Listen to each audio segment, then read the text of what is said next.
Hello, everyone, and welcome back to Nightmare Narratives. I can picture some of you already in bed, maybe some of you just getting home from work. Wherever you are, whatever time it is, I'm glad you're here. If this helps you relax or sleep, please like and subscribe. It means a lot.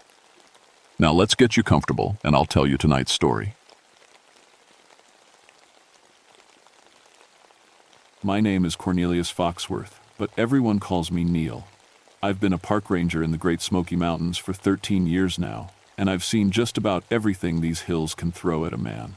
Bears, drunk tourists, lost hikers, and more illegal moonshine stills than I can count. I started this job back in 1969, fresh out of the Tennessee State Police. Figured being a ranger would be quieter than chasing speeders on the highway. Boy, was I wrong about that. These mountains don't give up their secrets easy, and some folks around here have been making corn liquor since before my granddaddy was born. The irony isn't lost on me. My own family used to run a still operation right here in these hills before the government turned it all into a national park. Lost everything when they drew those park boundaries. Maybe that's why I'm so good at finding the hidden stills. I know how these mountain people think. I've busted 23 illegal operations in my time here. I can smell a copper still from half a mile away, especially on a foggy morning when the mist holds the scent close to the ground. The moonshiners know me, and I know them. It's like a game we play, except the stakes are real jail time. September of 1982 started out like any other month. The fog was rolling in thick most mornings, which is perfect weather for running a still. Thick fog means you can't see the smoke from the fires, and it muffles sound too. I was expecting to stay busy. I never believed in mountain spirits, never had much use for the old Cherokee stories about shadow creatures and angry ghosts. Figured they were just tales the moonshiners spread around to keep folks away from their operations. Scared customers don't come snooping around asking questions. But I'm getting ahead of myself. It was a Tuesday morning when I got the call. Anonymous tip, which wasn't unusual.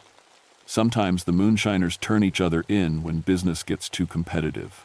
The voice on the phone was old, scratchy, like someone who'd been smoking homemade tobacco for 60 years. There's a big operation running near Cataract Falls. The caller said, real big, they're using the sacred spring water. That last part made me sit up. The sacred spring was old Cherokee territory, about 30 miles back into the mountains from Gatlinburg. No roads, just old deer trails and hiking paths. If someone was running a still back there, they were either very brave or very stupid. How big? I asked, but the line had already gone dead. I marked the location on my map and started planning my route. Cataract Falls was a 2-day hike from the nearest road, deep in the kind of hollow where cell phones don't work and compass needles sometimes point the wrong way. The kind of place where people disappear and don't get found for months. I should have paid more attention to that detail about the sacred spring water. In Cherokee tradition, some water sources are protected by spirits called the Kitowa. But like I said, I never believed in any of that old mountain magic.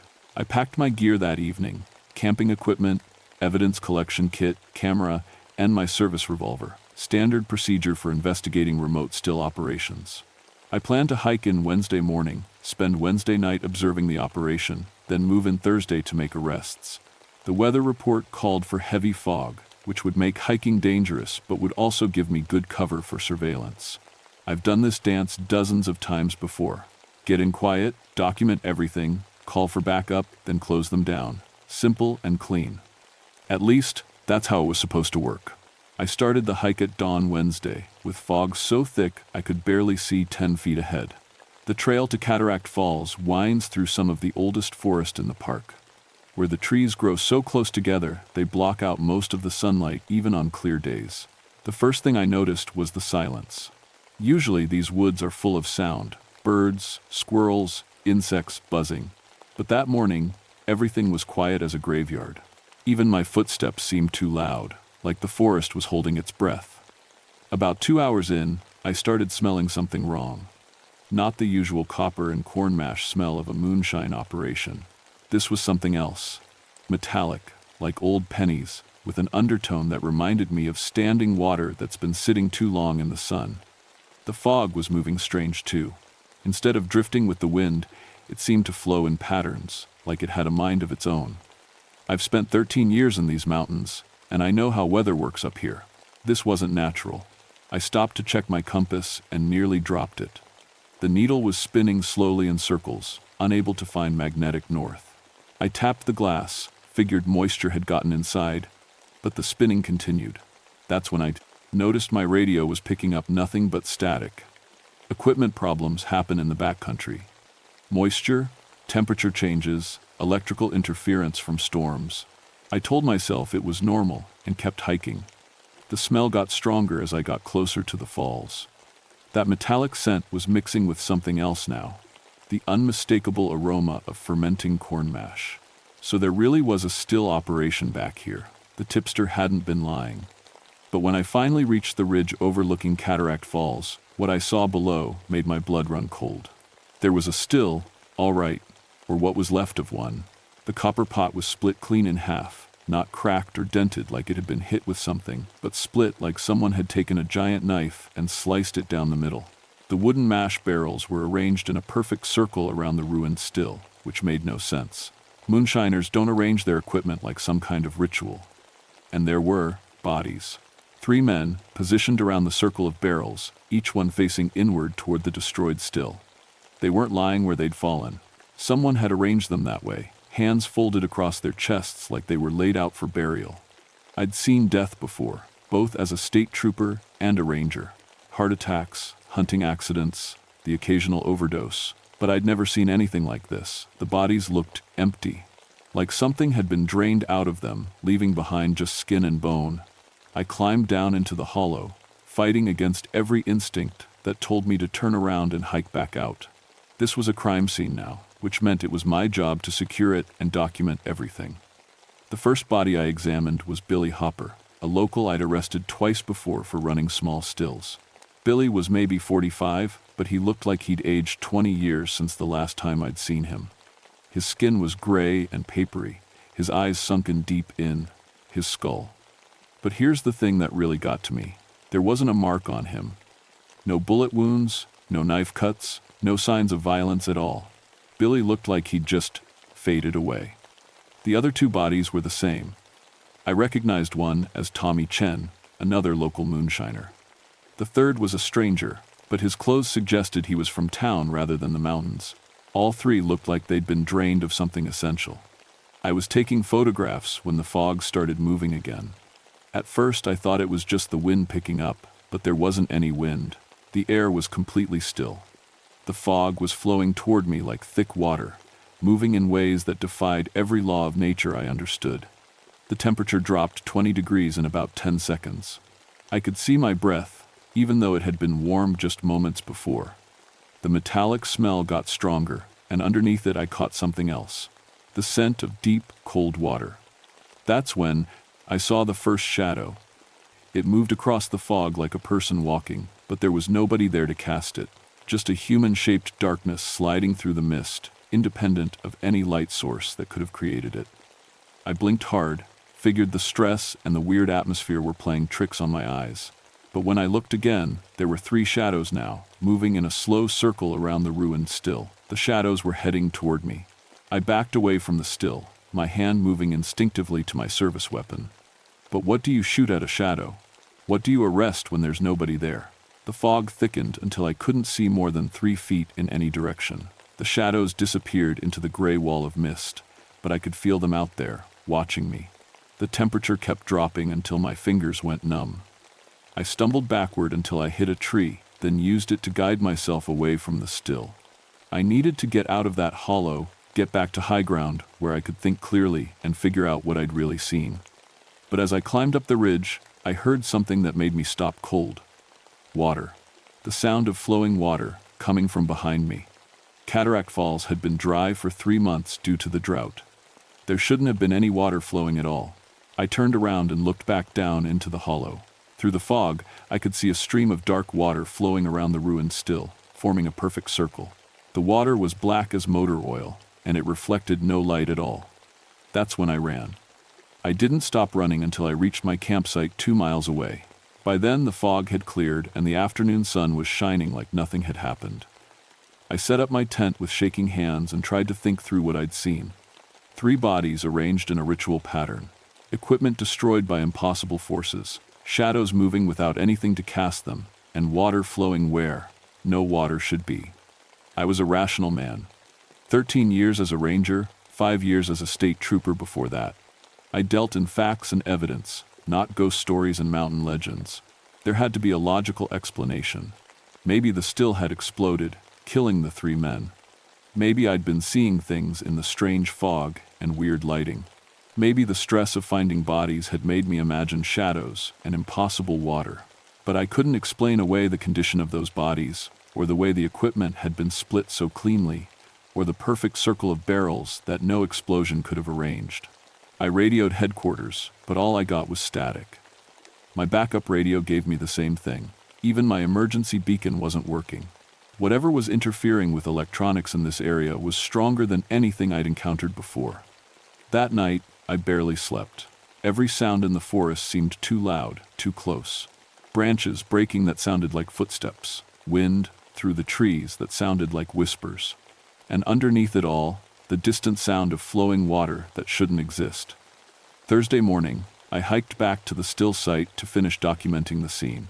I had to. 3 people were dead, and it was my job to find out how and why. But when I got there, everything had changed. The bodies were gone.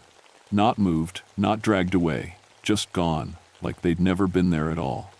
The ruined still was still there, split down the middle, but the barrels had been moved. Instead of a circle, they were now arranged in a line pointing toward the sacred spring. And there was something new, footprints in the mud around the still, but not the kind of prints any human would make. These were deeper than they should be, perfectly round, with no toe marks or heel impressions. Like someone had been walking on posts instead of feet. The strange prints led from the still to the spring and back, over and over, like something had been pacing between the 2 locations all night. I followed the prints to the sacred spring, a natural pool about 50 yards from the still site. The Cherokee had considered this place holy for centuries, believing the water had healing properties. The pool was usually crystal clear, fed by an underground stream that never ran dry even in the worst droughts. Now the water was black, not muddy black, like someone had stirred up sediment. This was the deep black of absolute darkness, like looking into a hole that went down forever. The water moved in slow, thick waves that had nothing to do with the wind. And reflected in that black water, I saw faces. Billy Hopper, Tommy Chen, the stranger I couldn't identify. All 3 staring up at me from beneath the surface, their eyes wide and pleading. Their mouths were moving like they were trying to speak, but no sound came out. I stumbled backward from the pool, my heart hammering so hard I thought it might burst. This wasn't stress or imagination or trick lighting. Something supernatural was happening here, something that violated every law of nature I understood. That's when I heard Patterson calling my name. Tom Patterson was another ranger, based out of the Gatlinburg station. We'd worked together on several moonshine busts over the years. He was a good man, steady and reliable, with 20 years of mountain experience. "Neil," he called from somewhere in the fog. "Neil, where are you?" I followed his voice through the trees until I found him standing beside a creek about a quarter-mile downstream from the sacred spring. He was holding a water testing kit and looking confused. "Tom," I said, relief flooding through me, "how did you find me?" "My radio's been dead for 2 days. When you didn't check in yesterday, they sent me to look for you," he said. "But Neil, you need to see this. The water downstream is contaminated with something I've never seen before. It's killing everything it touches, fish, plants, everything." He showed me the test results. The water contained chemicals that shouldn't exist in nature, compounds that his testing kit couldn't even identify. Whatever was flowing out of the sacred spring was poison. "There's more," Patterson said. "I found 3 more stills on my way up here, all of them destroyed the same way. And Tom, I found bodies. 7 more bodies, all arranged in circles, all looking like they'd been drained dry. 10 people dead, all of them moonshiners who had been using the sacred spring water in their operations, all killed by something that left no marks, no evidence, no explanation that made sense in the rational world. We need to get out of here," I told Patterson. "Call for backup. Get a full investigation team up here. This is way beyond what we can handle." But when Patterson tried his radio, he got the same static I'd been hearing. His GPS was spinning in circles, just like my compass. Whatever force was at work in these mountains, it didn't want us calling for help. That's when the fog started rolling in again. It came from the direction of the sacred spring, moving against the wind, flowing like thick liquid across the forest floor. The temperature dropped so fast that frost began forming on the leaves around us. And in the fog, I saw them clearly for the first time. The Kitowa, the shadow spirits the Cherokee had warned about for centuries. They were humanoid but not human, shaped like people but made of flowing darkness. Their eyes burned like red coals, and when they moved, they left trails of absolute blackness behind them. They flowed through the fog like water, like smoke, like living night. There were dozens of them, emerging from the mist in perfect silence. They surrounded Patterson and me, cutting off every escape route. I could feel the cold radiating from their bodies, a cold that went deeper than temperature and touched something fundamental about what it meant to be alive. One of them stepped forward, if you could call that fluid movement stepping. When it spoke, its voice sounded like water flowing over stones, like wind through empty caves. "You have seen the punishment," it said. "Those who poison the sacred waters face our judgment. Leave this place and speak of it to no one, or join them in the black waters below." Patterson raised his gun, his hands shaking so badly he could barely hold it steady. "Stay back," he shouted. "I'm a federal officer." The shadow spirit tilted its head, and I swear I could see amusement in those burning eyes. It raised one flowing hand, and Patterson's gun simply crumbled to rust in his grip. His radio followed, then his watch, then the metal buckles on his pack. "Iron and steel hold no power here," the spirit said. "Only respect for the old ways can protect you now." That's when Patterson screamed. The cold hit him first, frost spreading across his skin like a living daughter's thing. His breath came out in white clouds that hung in the air instead of dissipating. Then his life force began draining away, just like it had happened to Billy Hopper and the others. I watched my friend age 20 years in 20 seconds. His hair went white, his skin became paper thin, his eyes sank deep into his skull. He was dying right in front of me, and there was nothing I could do to stop it. But unlike the moonshiners, Patterson fought back. He stumbled toward the sacred spring, gasping out words I barely understood. "The water. Have to. Clean the water." The shadow spirits followed him, moving like a tide of darkness. I should have run then, should have saved myself while I still could. But Patterson was my friend, and I couldn't abandon him. I found him at the edge of the sacred spring, on his knees, reaching toward the black water. The spirits surrounded him, their cold presence turning the air itself into ice crystals. "Tom," I shouted, but it was too late. He fell forward into the pool, and the black water swallowed him without a splash. For a moment, his face appeared beneath the surface, alongside the others, his mouth moving in silent pleading. Then the shadow spirits turned toward me. I ran. Through the fog, over fallen logs, past trees that seemed to reach out with narping branches.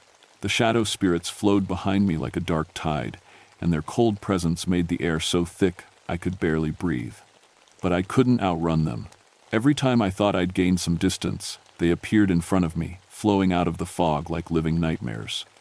They were hurting me, I realized, driving me back toward the sacred spring like wolves driving prey. I stumbled into a small clearing and fell to my knees, gasping for breath. The spirits surrounded me in a perfect circle, their red eyes burning in the mist. The temperature had dropped so low that ice was forming on my clothes. "Why?" I managed to gasp out. "Why are you doing this?" The largest spirit, the one who had spoken before, stepped forward. When it moved, I could see the forest through its body, like looking through dark water. "For 7 generations, the Cherokee protected these waters," it said. "Sacred springs that heal, that give life, that connect this world to the world of spirits. When your people drove the Cherokee away, we remained to guard what they could no longer protect." Images flashed in my mind then, not my own memories, but something the spirit was showing me. I saw the sacred spring as it had been centuries ago, crystal clear water surrounded by Cherokee families who came to drink and heal and pray. I saw the reverence they showed for this place, the ceremonies they performed to keep the spiritual balance. Then I saw what came after: white settlers who didn't understand the sanctity of the spring, hunters who fouled the water with blood, farmers who diverted it for their crops, and, finally, moonshiners who turned the sacred water into poison, who used the holy spring to make corn liquor for profit. Each violation demanded justice, the spirit continued. Each poisoning of the sacred waters called for punishment. The moonshiners knew the old stories, knew this place was protected, but they came anyway. They chose profit over respect, and paid the price. I understood then. The shadow spirits weren't randomly killing people.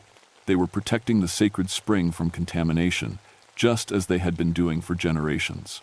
The moonshiners had known the risk but ignored it, and their greed had cost them their lives. "But I'm not a moonshiner," I said. "I'm trying to stop them."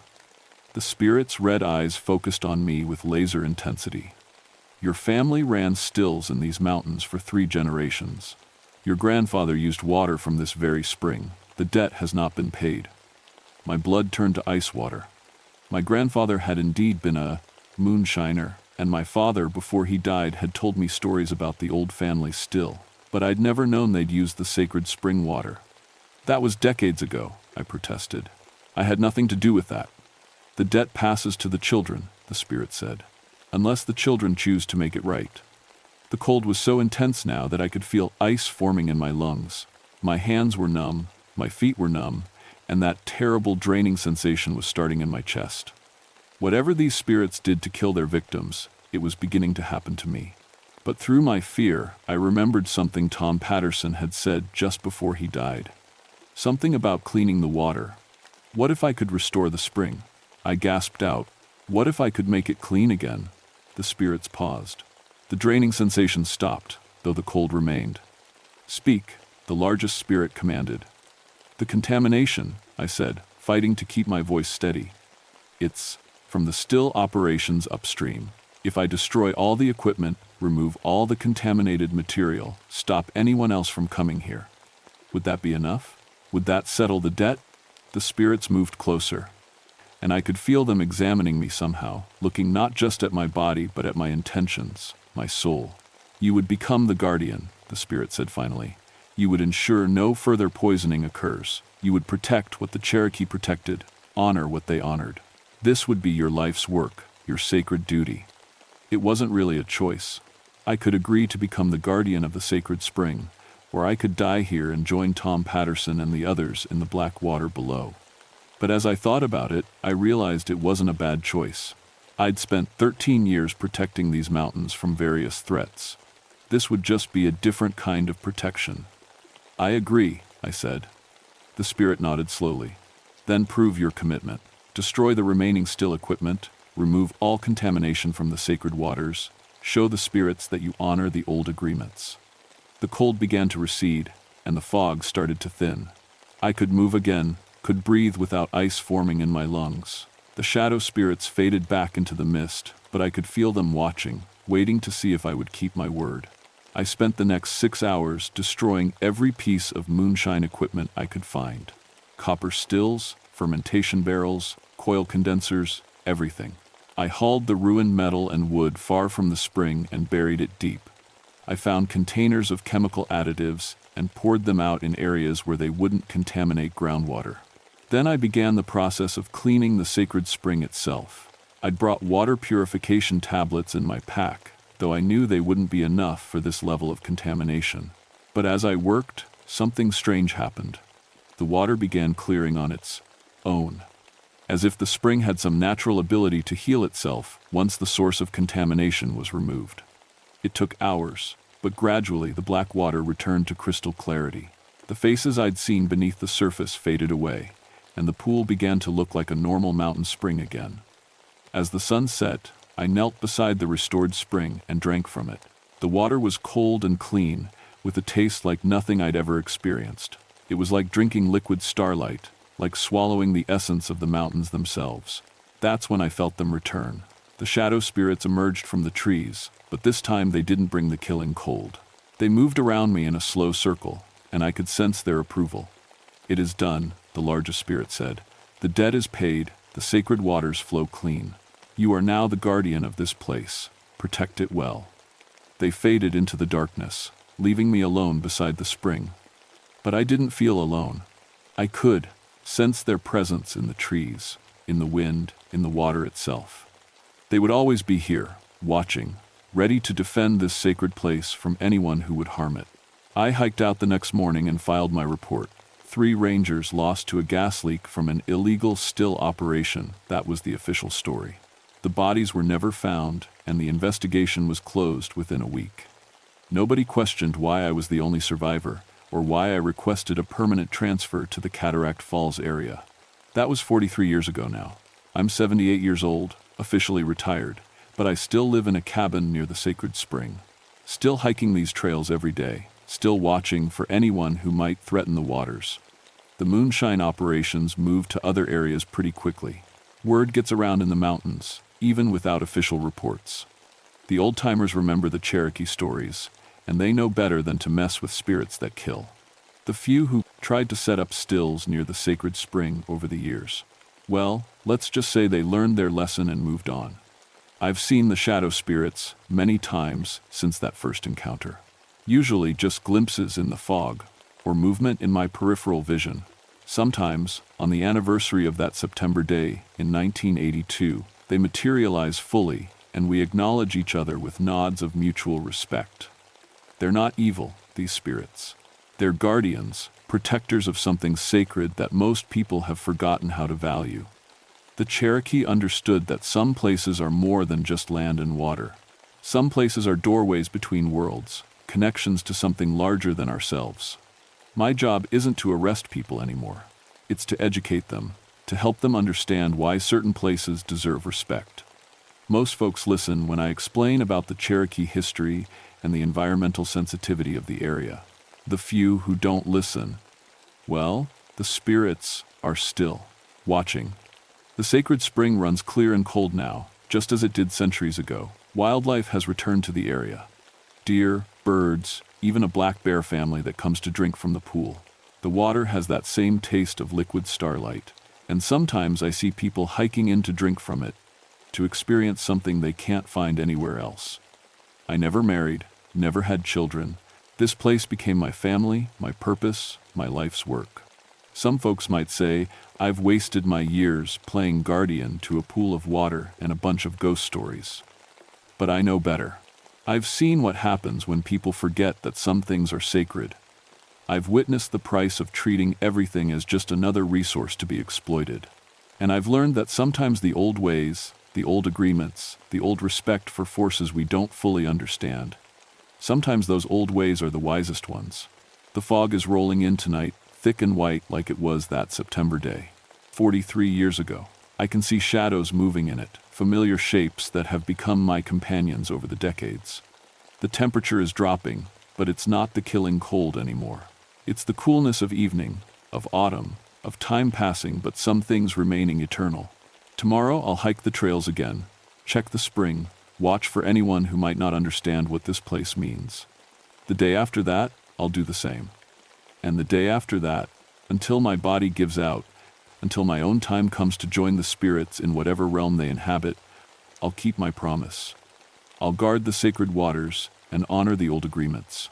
Because some debts pass to the children, and some promises last forever. And sometimes, in the deepest fog of autumn mornings, I can still hear Tom Patterson's voice echoing across the years, reminding me why the water must stay clean, why the old ways must be remembered, why some places are worth protecting with your life. The shadows are gathering in the mist now, moving with purpose toward the sacred spring. Not hunting this time, just returning home as they do every night. I can see their red eyes glowing like distant stars, and I feel their ancient presence settling over these mountains like a blessing. The sacred waters flow clean tonight, as they have for countless generations. And they will continue to flow clean for countless generations more. Because some guardians are human, and some are spirits, and some are the promises we make between worlds that can never be broken.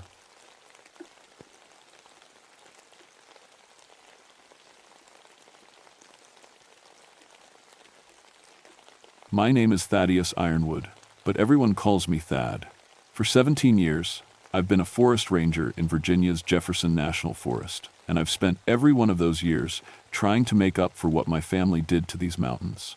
You see, my daddy owned Ironwood Lumber Company. From 1920 to 1950, we clear-cut these hills like they were nothing more than dollar signs. Thousands of acres, trees that had been growing since before Columbus ever set foot in America, gone in 30 years. My daddy used to brag that we could take down a 100-year-old oak in 10 minutes flat. I was supposed to take over the business. Hell, I worked the saws every summer from age 14. But something about watching those ancient giants fall just broke something inside me. The day I turned 18, I told Daddy I was done. Haven't spoken to him since. That's why I became a ranger. 17 years of replanting what we destroyed. 50,000 trees I've personally put in the ground. I know every trail in these mountains, can tell you what kind of tree you're looking at just by touching its bark in the dark. I understand these forests better than most people understand their own backyards. But I never believed in tree spirits. That was just old Cherokee nonsense, stories the old-timers told around campfires. Trees don't have souls, they're just wood and leaves and sap. At least, that's what I thought until March of 1972, when I watched the forest burn a man alive from the inside out. It started on a Tuesday morning.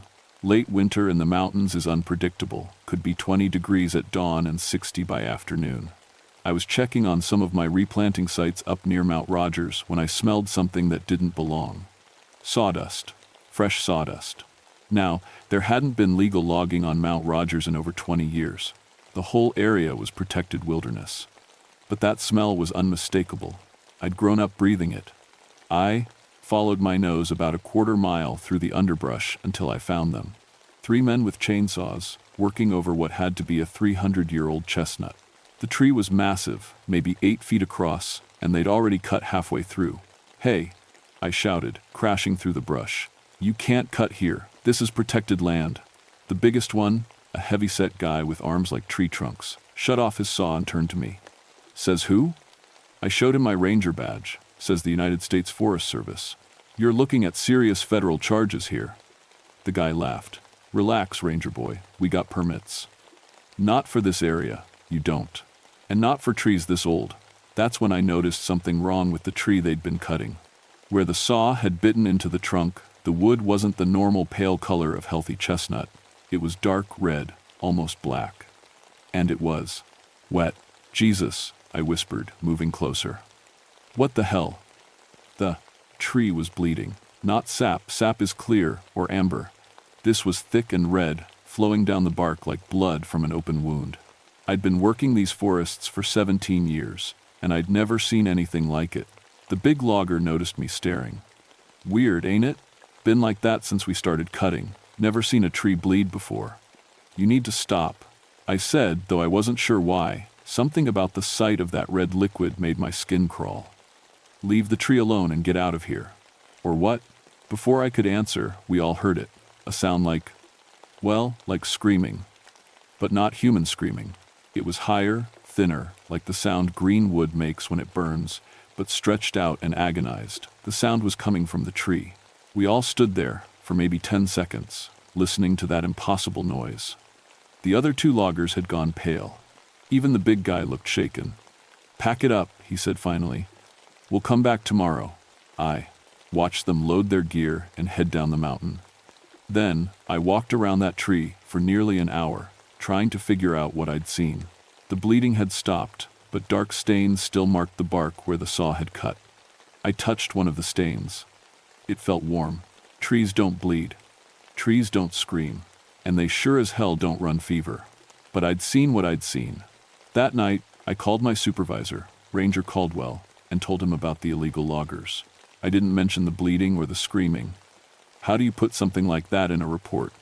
"I'll come up tomorrow and help you track them down," Caldwell said. "Probably just some good old boys trying to make a quick buck. We'll scare them off." I should have told him not to come, should have said I could handle it myself. But I didn't believe in tree spirits, remember? I thought we were just dealing with some illegal loggers and a very unusual tree disease. I had no idea we were walking into something that had been waiting for revenge for over 50 years. Caldwell arrived the next morning with coffee and donuts, acting like we were heading out on a routine patrol. He was about 10 years older than me, close to retirement, and he'd been working these mountains since before I was born. "So where are these tree killers?" he asked, checking his radio. "Follow me," I said, leading him up the same trail I'd taken the day before. But when we got there, the trail was different. I don't mean it looked different. I mean it was times different. The path that had led straight to the Bleeding Chestnut now curved off to the left and ended at a rocky outcrop that definitely hadn't been there yesterday. "You sure this is the right way?" Caldwell asked. I stood there, staring at rocks that shouldn't exist. Yeah, I think so." We backtracked and tried again. This time, the trail split into 3 paths where there had only been one before. The middle path looked somewhat familiar, so we took it. It led us to a grove of young pines that I'd planted myself 3 years earlier. "Thad, you feeling okay?" Caldwell was looking at me with concern. "You seem a little turned around." I was more than turned around. I was starting to panic. I knew these mountains like my own face.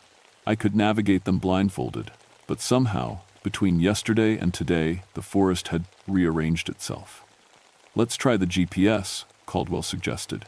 The GPS showed us exactly where we were supposed to be. According to the little screen, we were standing right on top of the location where I'd found the loggers. But instead of the massive chestnut tree, we were looking at a small clearing filled with wildflowers.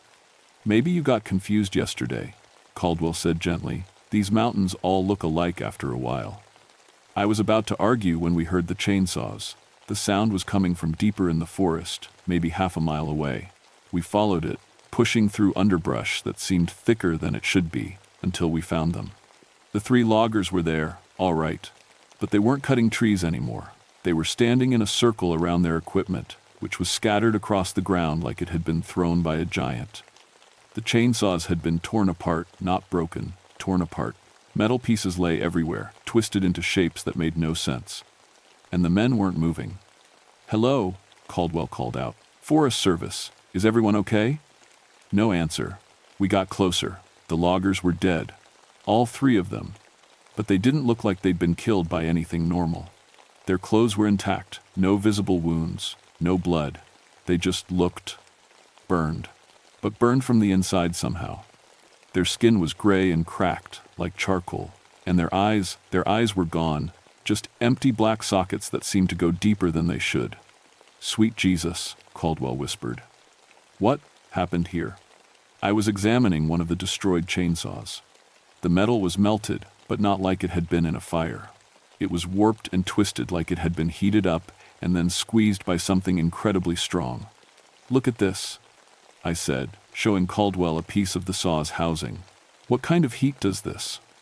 "I don't know." He was radioing for backup, but all he got was static. "We need to get out of here and call the state police."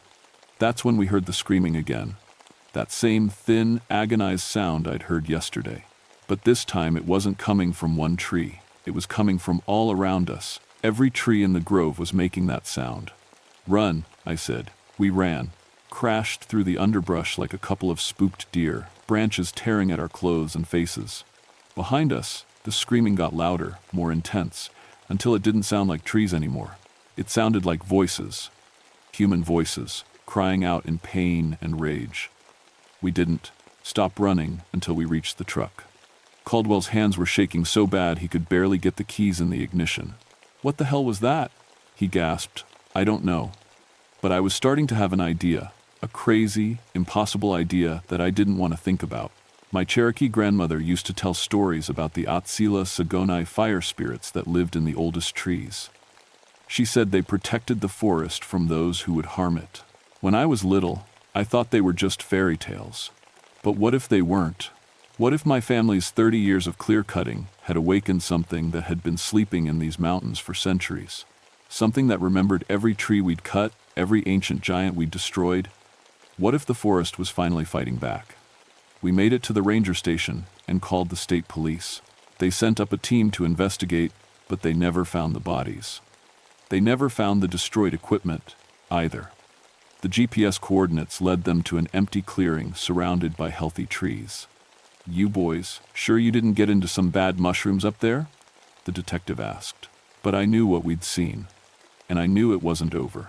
That night, I couldn't sleep. I kept thinking about those melted chainsaws, those burned-out eye sockets, and I kept remembering something my grandmother had said when I was maybe 8 years old. The trees remember everything, Thaddeus.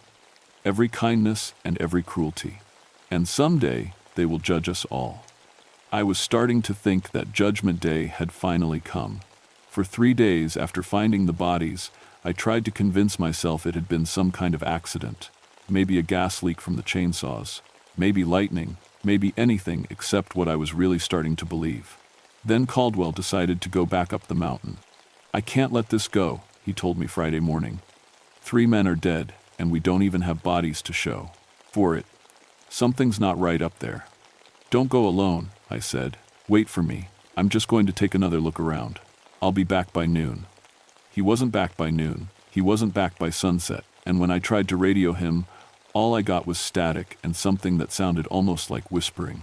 Saturday morning, I went after him. I knew the mountains better than anyone, but it still took me 4 hours to find the right grove. The forest kept shifting around me, paths appearing and disappearing, familiar landmarks moving when I wasn't looking directly at them. It was like the whole mountain was trying to keep me away. But I found it eventually. The place where we'd discovered the dead loggers. The grove looked different now. The trees were bigger, older somehow. Their bark was darker, more gnarled, and their branches reached toward each other like grasping fingers. And in the center of the grove, I found what was left of Caldwell. He was standing upright, leaning against the trunk of a massive oak that I swear hadn't been there 3 days ago. His eyes were open, but like the loggers, they were just empty black holes. His skin had that same gray, charcoal look. But unlike the loggers, Caldwell was still moving, not walking or anything like that, just breathing. His chest rose and fell in a slow, unnatural rhythm, and every time he exhaled, smoke came out of his mouth. Not cigarette smoke, thick, black smoke like from a forest fire. "Caldwell?" I whispered.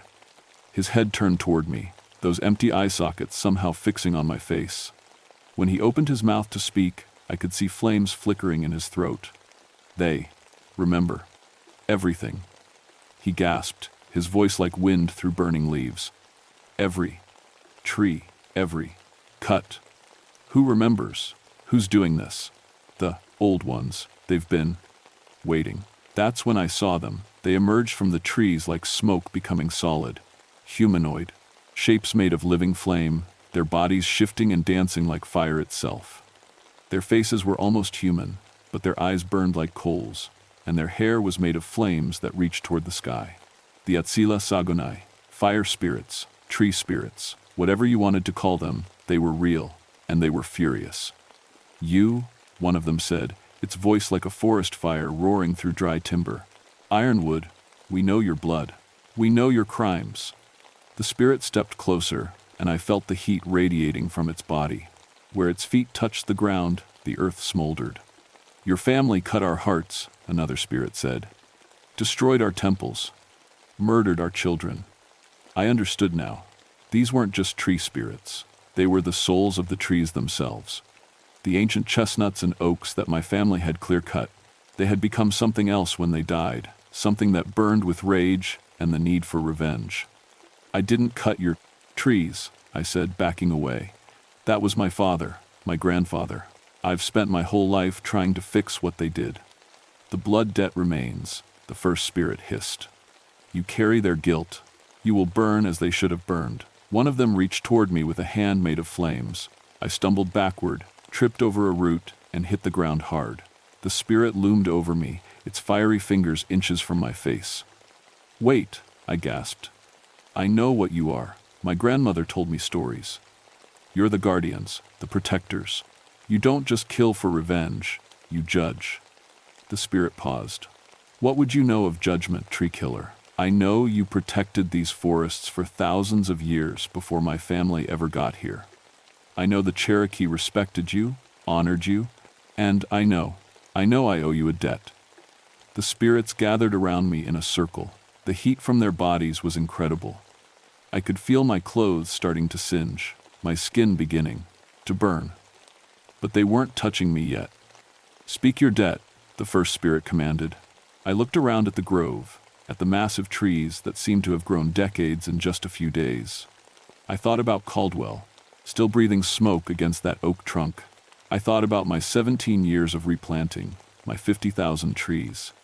And I thought about my grandmother's stories. "Take me," I said. "Let me serve you. Let me protect what's left and help restore what was lost. I'll give you my life, my knowledge, my skills. Just don't let this spread beyond the mountain.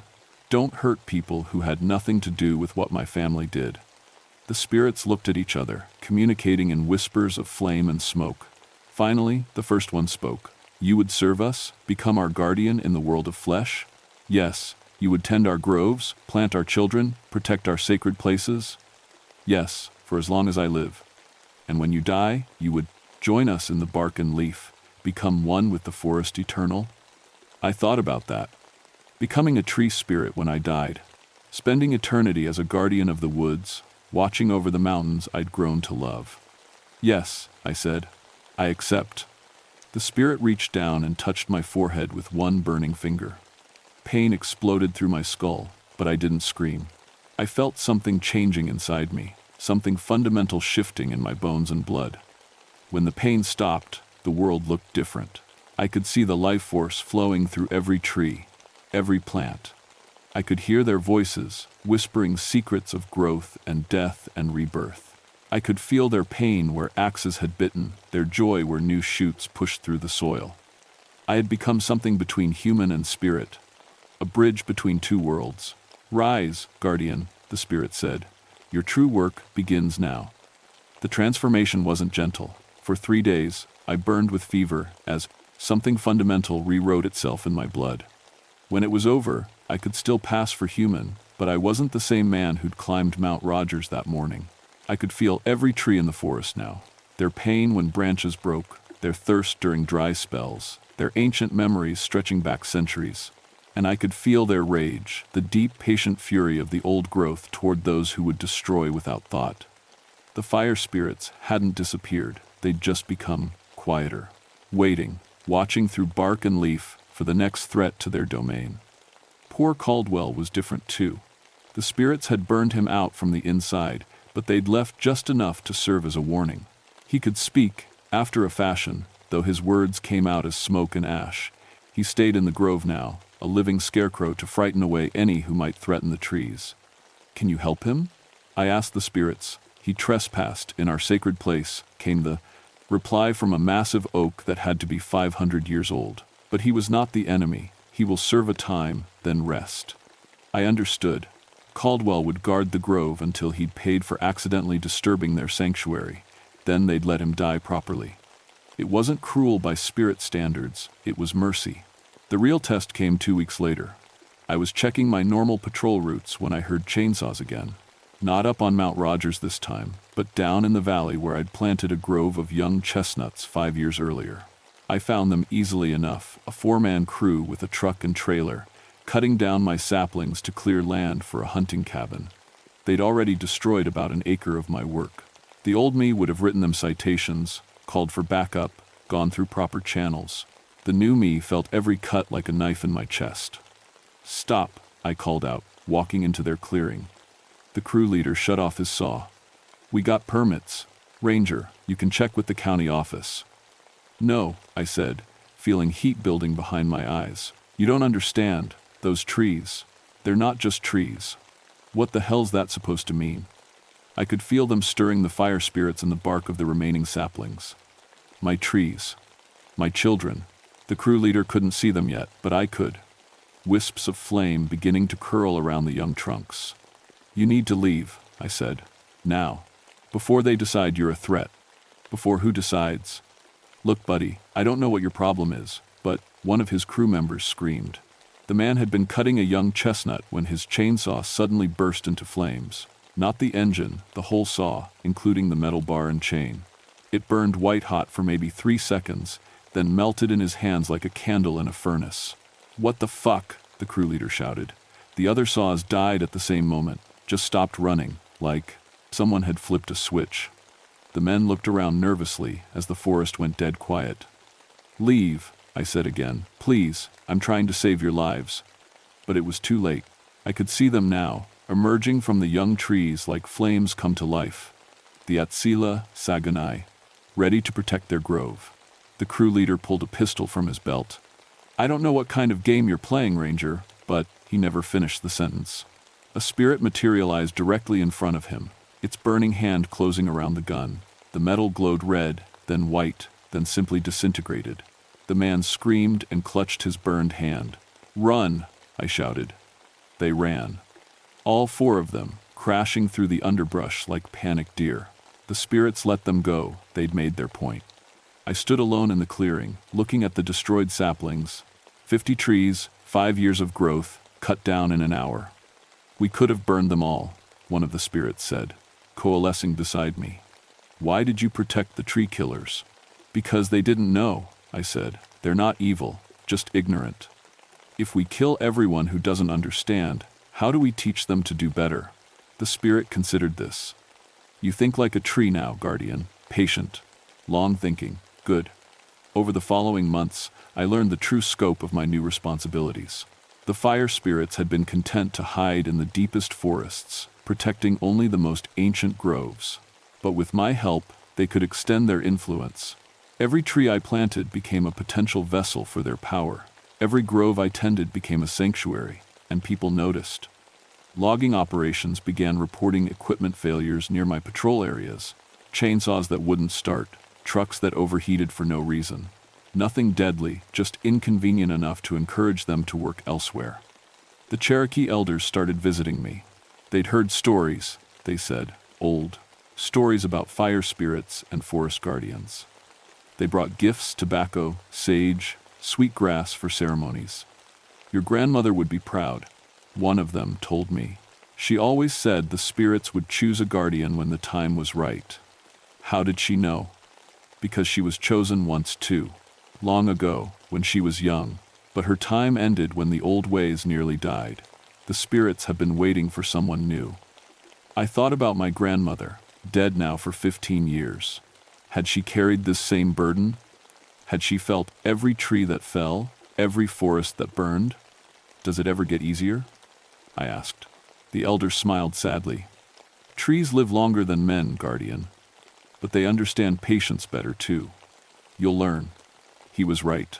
As the seasons passed, I found myself changing in ways that went beyond the supernatural. I moved more slowly, thought more carefully. I could sit for hours just listening to the forest breathe, feeling the slow pulse of life flowing through root and branch. I was becoming something new, something between human and spirit, flesh and bark.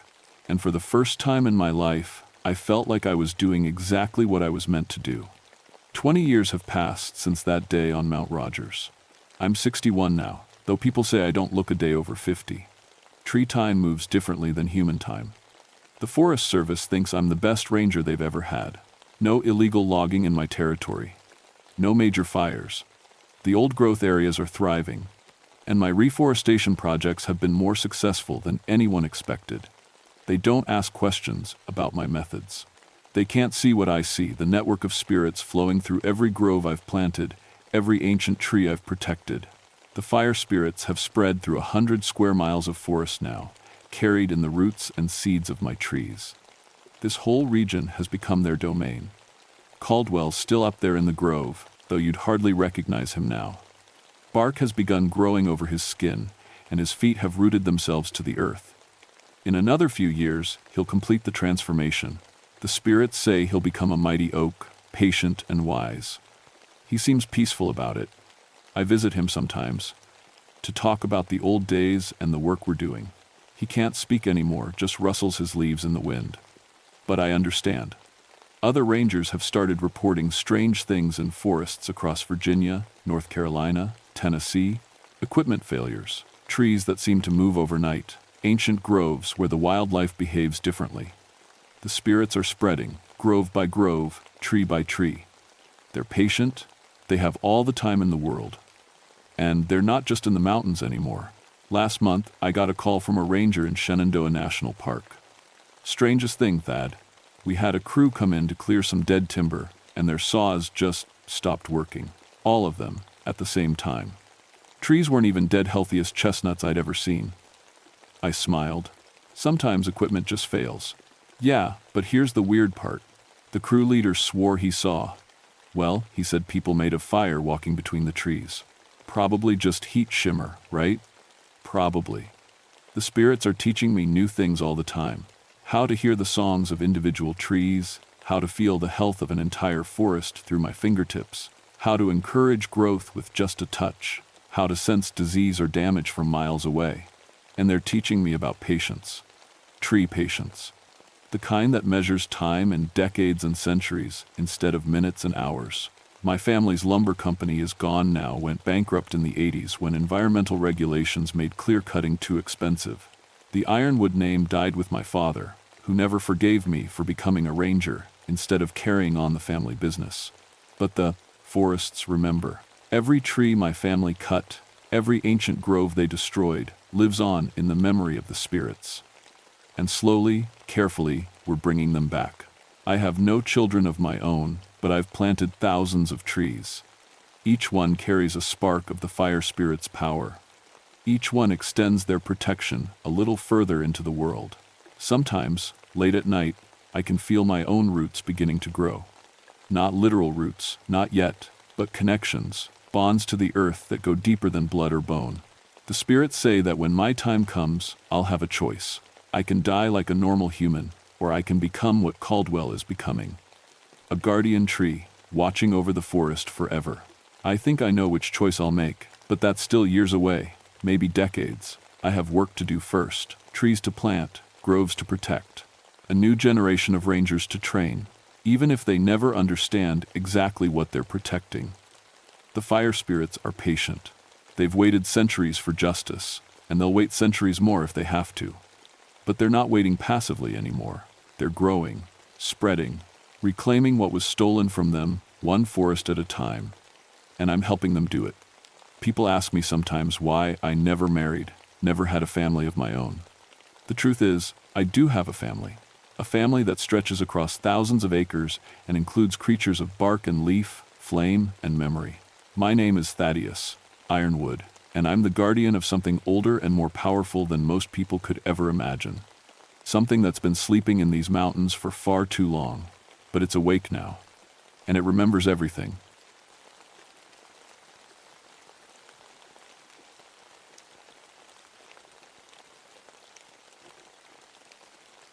My name is Bartholomew Coalfield, but everyone calls me Bart. I've been a park ranger for 21 years now, working the Daniel Boone National Forest in Kentucky. Most folks think being a ranger means dealing with lost hikers and campfire permits, but my specialty is something most people never think about: abandoned coal mines. The Cumberland Gap area is riddled with them.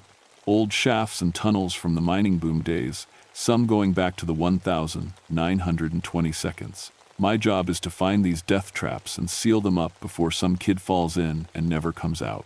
In 21 years, I've sealed 47 mine entrances. That's 47 holes in the ground that could have killed someone. I know mines better than most. Had to. I worked underground for 8 years before joining the Park Service. Coal mining runs in the Coalfield family, Speaks. My daddy did it, his daddy before him. My brother Tommy worked the mines too, until a shaft collapsed on him in '71. That's when I decided I'd had enough of being underground. Better to spend my days making sure nobody else got trapped down there. The old-timers around here, they talk about mine wraiths, spirits of dead miners still working their shifts underground. They say you can hear pickaxes echoing from sealed mines, see lantern lights moving through solid rock. I always figured it was just methane gas playing tricks on folks' minds. Spend enough time breathing bad air underground, you'll see all kinds of things that aren't there. November, in the mountains, gets cold fast. The fog rolls into the valleys like a gray blanket, and the bare trees look like skeleton fingers reaching up through it. It was on a day like this, November 15th, 1979, when everything I thought I knew about those old mines got turned upside down. I was finishing my weekly patrol when the radio crackled to life. "Bart, you there?" It was Jenny from the visitor center. "Yeah, I'm here. What's up?" Got some hikers just came down from 7 Pine Ridge. They're pretty shook up, say they heard screaming coming from that old Blackwood mine you sealed last month. And lights? Moving lights. I sighed and reached for my thermos of coffee. The Blackwood mine was a nasty one to 3 shafts connected by a tunnel system that went down maybe 200 feet. The main entrance had caved in back in 1927, killing 12 miners. I'd personally filled that entrance with concrete and steel mesh just 4 weeks ago. Tell them mines make all kinds of noises, I said into the radio. Metal settling, gas escaping, and lights. That's just reflections off quartz in the rock. That's what I told them, but they're pretty insistent. Said it sounded like people screaming for help. I looked up at the gray sky, still had 3 hours of daylight left. The Blackwood mine was only about 2 miles up the ridge from where I was parked. All right, I'll go take a look, make sure the seal's holding. Thanks, Bart, I'll tell them. You're checking it out. I started up my old Ford pickup and headed toward Pine Ridge. The road was more of a trail, really, carved out years ago to haul mining equipment up the mountain. Now it was just gravel and mud, with tree branches scraping both sides of the truck. As I drove, I thought about the Blackwood mine. I'd read all the old reports before sealing it. The 1,927 collapse happened during the night shift. Cave-in trapped 12 men in the deepest tunnel. Rescue teams dug for 3 days but never found them. The company just sealed up the whole operation and walked away. Left those men down there? That bothered me more than I like to admit. My brother Tommy, at least we got his body out, had a proper funeral, a headstone, closure. Those 12 men from Blackwood were still down there somewhere, buried under tons of rock and coal. The truck bounced over the last rise, and I could see the mine entrance ahead, or where it used to be. My concrete seal was still there, but something was wrong. I parked the truck and walked closer. The concrete was cracked. Not just hairline fractures from settling, big chunks had fallen away. And the cracks, they went from the inside out, like something had been pushing against the seal from underneath. I knelt down and ran my hand along the broken concrete. It was still warm. That didn't make sense. November air was maybe 40 degrees, and concrete should be ice cold. That's when I heard it. Faint, but definitely there, the sound of metal hitting rock. Tap, tap, tap. Like someone using a pickaxe. But that was impossible. The mine had been sealed for a month. Before that, it had been closed for 52 years. I pressed my ear against the concrete. The tapping was clearer now. Not just one pickaxe, several of them, working in rhythm. And underneath that sound, something that made my blood run cold. Voices. Men talking to each other in the darkness below. Can't be, I whispered to myself. Just can't be. But the sounds were real. They were coming from deep inside the Blackwood mine. I went back to the truck and grabbed my gear. Flashlight, hard hat, portable gas detector, and my emergency radio. If there were somehow people trapped in that mine, I had to help them. That was my job. The concrete seal had a gap now, just big enough for a man to squeeze through if he didn't mind scraping his shoulders. I clicked on my flashlight and aimed it into the darkness. The beam showed a tunnel sloping down into the mountain with wooden support beams that looked way too old to be safe. Hello? I called into the mine. Anyone down there? The pickaxe sound stopped. Complete silence. This is Ranger Coalfield with the Park Service. If someone's trapped, I'm here to help. Still nothing, but my gas detector was beeping. Not the fast beep that meant danger, just the slow pulse that meant it was picking up something. Methane, probably. Old mines always leaked gas. I squeezed through the gap in the concrete and started down the tunnel. The air was cold, colder than it should have been. My breath came out in little puffs of steam. The tunnel was bigger than I expected, high enough to stand up straight, wide enough for 2 men to walk side by side. Railroad tracks ran down the center, disappearing into the darkness ahead. These would have been for the coal cars, back when this place was active. My flashlight beam picked out details as I walked. Lunch pails sitting on ledges, tools leaning against the walls, even a hard hat hanging from a wooden peg. Everything covered in 50 years of coal dust, but looking like the workers had just stepped away for a minute. That's when I realized something was very wrong. These tools weren't antiques. The hard hat was modern plastic, not the leather ones they used in the 1,920 seconds. The lunch pail had a thermos that looked maybe 10 years old. I picked up the hard hat and turned it over. There was a name written inside in black marker, Stevens. My heart nearly stopped. Stevens was the other ranger in my sector. Mike Stevens, 28 years old, been with the service for 3 years. What was his hard hat doing in a mine that had been sealed for a month? "Mike?" I called out. "Mike Stevens, are you down here?" The pickaxe sounds started again, coming from deeper in the mine. But now they were faster, more urgent. Like whoever was swinging those tools had heard me and was trying to respond. I followed the sounds, walking carefully on the old railroad ties. The tunnel curved to the right, then opened up into a larger chamber. This would have been one of the working areas, where they actually dug the coal out of the mountain. My flashlight showed something that made no sense at all. Fresh coal. Piles of it, stacked neatly along the walls. Coal so black and shiny it looked like it had been dug yesterday. But that was impossible. This mine had been closed since 1927. I bent down and picked up a chunk of the coal. It was clean, no dust on it. Still had tool marks where it had been chipped from the rock face. I could even smell it, that sharp, metallic smell of fresh-cut coal. The tapping sounds were louder now, echoing off the stone walls. And I could hear the voices again, men talking, laughing sometimes. The normal sounds of people working together. I followed a side tunnel toward the voices. The air was getting colder with every step. My gas detector was beeping faster now, but the readout still showed safe levels, just enough methane to make the atmosphere feel strange. The tunnel opened into another chamber, and I stopped dead in my tracks. There were lights moving in the darkness ahead. Not electric lights, the yellow, flickering glow of old-fashioned carbide lamps. The kind miners used before they had electric headlamps. And I could see shadows moving around those lights. The shapes of men working, bending over with tools, standing up to wipe sweat from their faces. "Hey!" I shouted. "Over here!" All the movement stopped. The lights turned toward me, but I couldn't see the faces behind them. Just the bright glare of the carbide flames. One of the lights started moving toward me. Slowly at first, then faster. I could hear footsteps on the tunnel floor, the sound of boots on stone. "Thank God," I said out loud. "I thought you might be trapped." The light got closer, and I could finally make out the shape of a man behind it. He was wearing old-style mining clothes, canvas pants, suspenders, a cloth cap with the carbide lamp attached to the front. His face was black with coal dust, but his eyes were completely white. No pupils, no color. Just blank, milky white.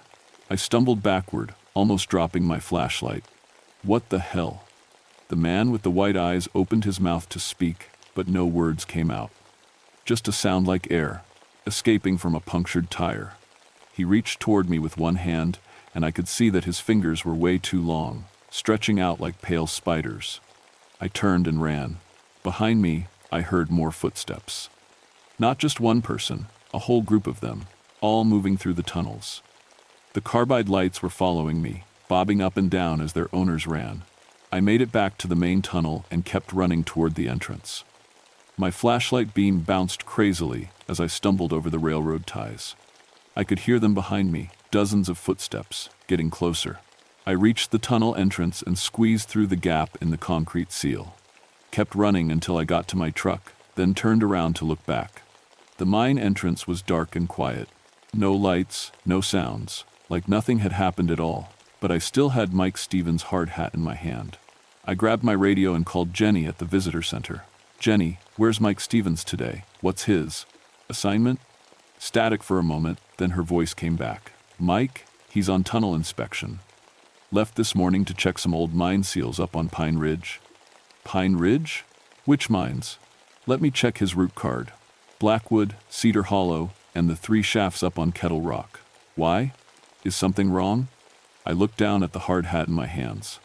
Then back at the mine entrance. "Jenny, call Mike on his radio. Right now. Hold on." I could hear her trying to reach him. "Mike, this is base. Please respond. Mike Stevens, come in." Nothing but static.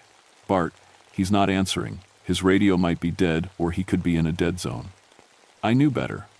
Mike wasn't in a dead zone. Mike was in the Blackwood mine. And whatever I'd seen down there with the white eyes and the 2 long fingers, that wasn't Mike anymore. I had to go back down. I knew it was crazy, but Mike was my partner. If there was even a chance he was still alive in that mine, I couldn't leave. This time, I came prepared. I grabbed the emergency climbing rope from my truck, along with extra batteries, a backup flashlight, and a first aid kit. I also brought something that wasn't standard ranger equipment, my grandfather's old mining lantern. It used carbide, just like the ones I'd seen in the mine. Gramps always said carbide light was better than electric for seeing through mine gas. I squeezed back through the gap in the concrete seal and headed down the main tunnel.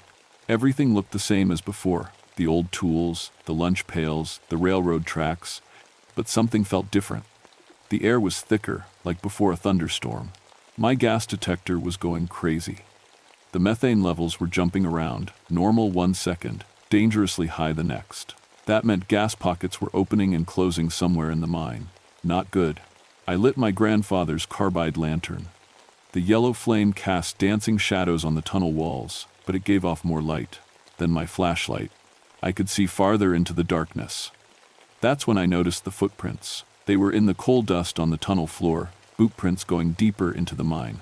Some of them looked fresh, like they'd been made today. But others looked old. Real old.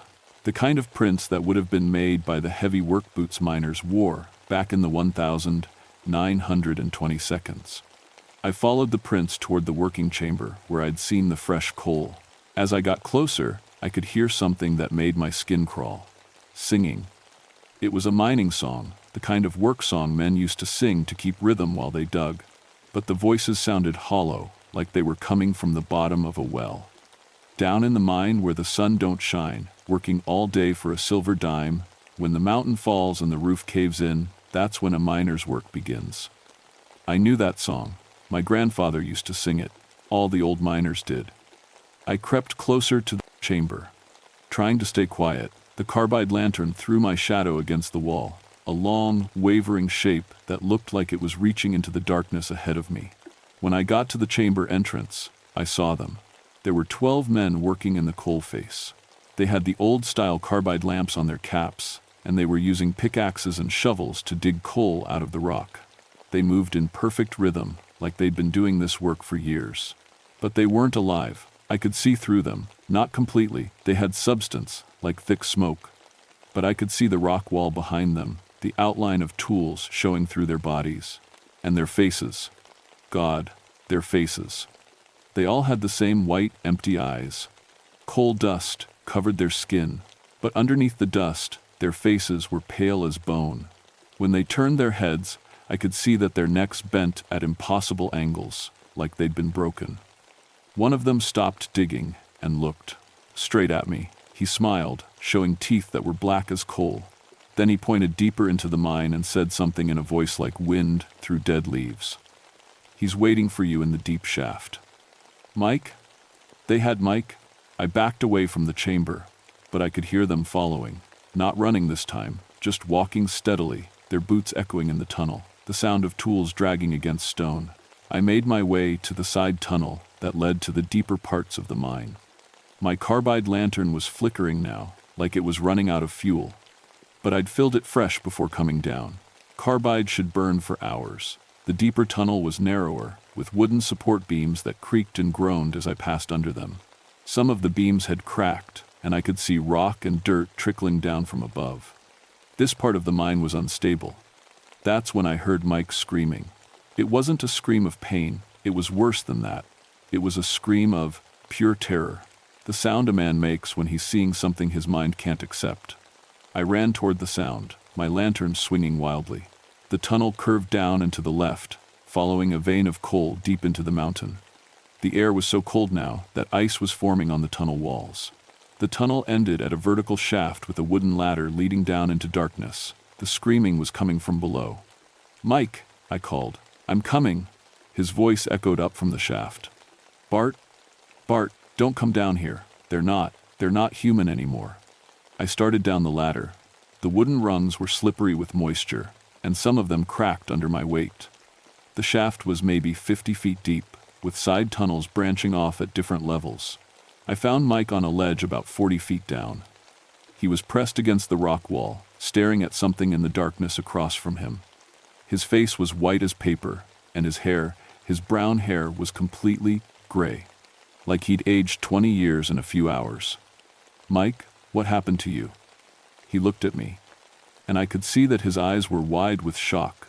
"They've been working down here, Bart, all this time. 50 years they've been digging, trying to get out of the collapsed tunnel." Who's been working?" He pointed across the shaft. "The men who died in 1927, they're still here, still trapped." I held up my carbide lantern and looked where he was pointing. There was another tunnel entrance across the shaft, maybe 8 feet away. And standing in that entrance were more of the pale miners, but these ones were different. Their bodies were crushed and broken, like they'd been caught in a cave-in. Arms bent at wrong angles, heads tilted sideways, ribs caved in. The one in front stepped toward the edge of the shaft. When he opened his mouth to speak, coal dust poured out instead of words. "You sealed us in," he said in that hollow voice. "Sealed us in the dark, but we kept digging. Always digging." More of them appeared behind him. 12 figures, all broken and wrong. The men who died in the 1927 collapse.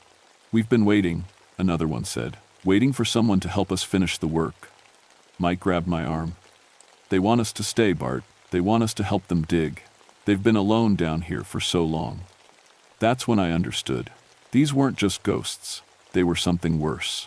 The souls of men who died doing hard labor, who couldn't rest until their work was done. And they'd been digging for 50 years, trying to clear the collapsed tunnel, trying to get out. But they couldn't do it alone. They needed living hands to help them. Living strength. And if we stayed too long, we'd end up just like them. The broken miners started moving across the shaft. Not walking, floating. Drifting through the air like smoke, reaching toward us with their crushed hands. "Mike, we have to go. Now." But when I looked at him, I saw that his hair was getting whiter. His face was starting to look pale and hollow. They were draining something from him just by being close. "Can't leave them?" he whispered. "They've been alone so long. Have to help them finish." The first of the dead miners reached the ledge. His coal-black eyes locked onto mine, and I felt something cold crawl into my brain, a whisper that said, "Stay, help us. Join us in the darkness." I grabbed Mike and started climbing back up the ladder, half carrying him. Behind us, I could hear the sound of pickaxes hitting rock. The dead miners had gone back to work, digging their eternal tunnel. But I knew they'd follow us soon enough. Mike could barely walk by the time we reached the main tunnel. Whatever those things had done to him, it was draining his life away. His face looked like an old man's, all wrinkled and gray. Even his voice sounded different, weak and raspy. "Bart," he whispered as we stumbled toward the mine entrance. "I can hear them in my head. They're calling me back." I could hear them too now. Not just the pickaxe sounds, voices, dozens of them, echoing through the tunnels. They were singing that mining song again, but louder this time. The sound was coming from everywhere at once. Down in the mine where the sun don't shine, working all day for a silver dime. My carbide lantern was barely flickering now. The flame kept getting smaller, like something was sucking the oxygen out of the air. But we were close to the entrance. I could see a faint patch of gray daylight ahead. That's when the tunnel started shaking. It wasn't an earthquake, it was too rhythmic for that, like giant hammers hitting the mountain from the inside. The dead miners weren't just digging anymore. They were trying to bring the whole mine down.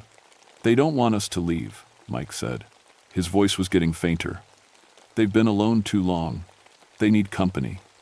Chunks of rock started falling from the ceiling. The old wooden support beams were cracking, and I could hear the mountain groaning above us. If this tunnel collapsed, we'd be trapped down here forever. Just like the 12 miners in 1927, I half-carried Mike toward the entrance, dodging falling rocks. Behind us, I could see carbide lights bobbing in the darkness. Not just 12 of them now, dozens. All the miners who'd ever died in these mountains, all coming to welcome us to their eternal shift. We reached the gap in the concrete seal, just as the first of them caught up. I felt ice-cold fingers grab my ankle, trying to pull me back into the darkness. I kicked hard and heard something that might have been a scream or might have been wind through an empty skull. I pushed Mike through the gap first, then squeezed through myself. We both collapsed on the ground outside the mine, gasping in the cold November air. But it wasn't over. The ground around the mine entrance was starting to crack. The shaking was getting worse, and I could see carbide light leaking out through the cracks in the mountain itself. The dead miners weren't just in the tunnels anymore, they were everywhere under the ridge. "Bart," Mike said. He was lying on his back, looking up at the gray sky. "I'm not going to make it, am I?" I looked at him and felt my heart sink. His hair was completely white now, and his skin looked like old paper. Whatever those things had done to him, there was no coming back from it. "You hang on," I told him. "We'll get you to a hospital." He shook his head. "Can't you feel it?" They marked me. I can hear all of them now, every miner who ever died in these mountains. They're all down there, still working, still waiting. The mountain shook again, harder this time. Trees were falling, and I could hear the concrete seal cracking apart. "They want the mine opened," Mike whispered. "They want people to know they're still here, still working there." That's when I understood what I had to do. I'd brought explosives in my truck, standard equipment for sealing unstable mine entrances. If I could bring down enough of the mountain, I could seal the mine permanently, bury it so deep that nothing could ever get out. But I'd have to get close to the entrance to place the charges, and those things were waiting just inside. "Mike, I need you to stay here. Don't move, no matter what you hear." I ran to the truck and grabbed my explosives kit. 6 small charges, enough to bring down a small cliff face. I'd have to place them around the mine entrance and then get clear before they went off. The ground was still shaking when I got back to the mine. The concrete seal was completely gone now, just a pile of broken chunks, and I could see them in the tunnel entrance, pale figures with coal-black eyes, watching me. They didn't try to stop me as I placed the charges. They just stood there, waiting, like they knew. Something I didn't. I was attaching the last charge when one of them spoke. "You can't bury us forever," he said in that hollow voice. "Coal never dies, it just waits." I set the timer for 30 seconds and ran back toward the truck. Mike was still lying where I'd left him, but his eyes were closed now. I couldn't tell if he was breathing. 20 seconds. The dead miners were coming out of the tunnel now, moving slowly but steadily toward us. 15 seconds. I could hear more of them underground, singing their work song. 10 seconds. The pale figures were almost to Mike. 5 seconds. I grabbed Mike under the arms and started dragging him toward the truck. The explosions lit up the mountainside like thunder and lightning combined. The ground jumped under my feet, and a wall of dust and debris rolled over us. I pulled Mike behind the truck just as chunks of rock the size of cars started raining down. When the dust settled, the mine entrance was gone, not just sealed, completely buried under maybe 100 tons of rock and dirt. The whole side of the mountain had collapsed. I checked on Mike. He was still breathing, but barely. His pulse was weak and slow. But something had changed in his face. The wrinkles were fading. His hair was getting darker. Whatever hold those dead miners had on him was broken. The radio in my truck crackled to life. "Bart, we heard explosions. What's your status?" I looked back at the pile of rock that used to be the Blackwood mine.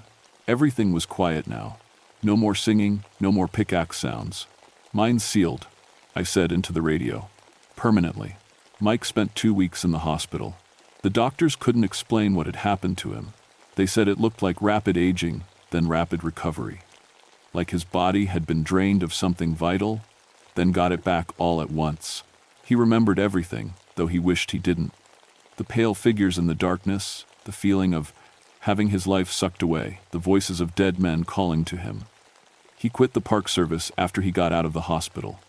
Moved to Florida, as far from the mountains as he could get. I stayed. Someone had to watch over the mines.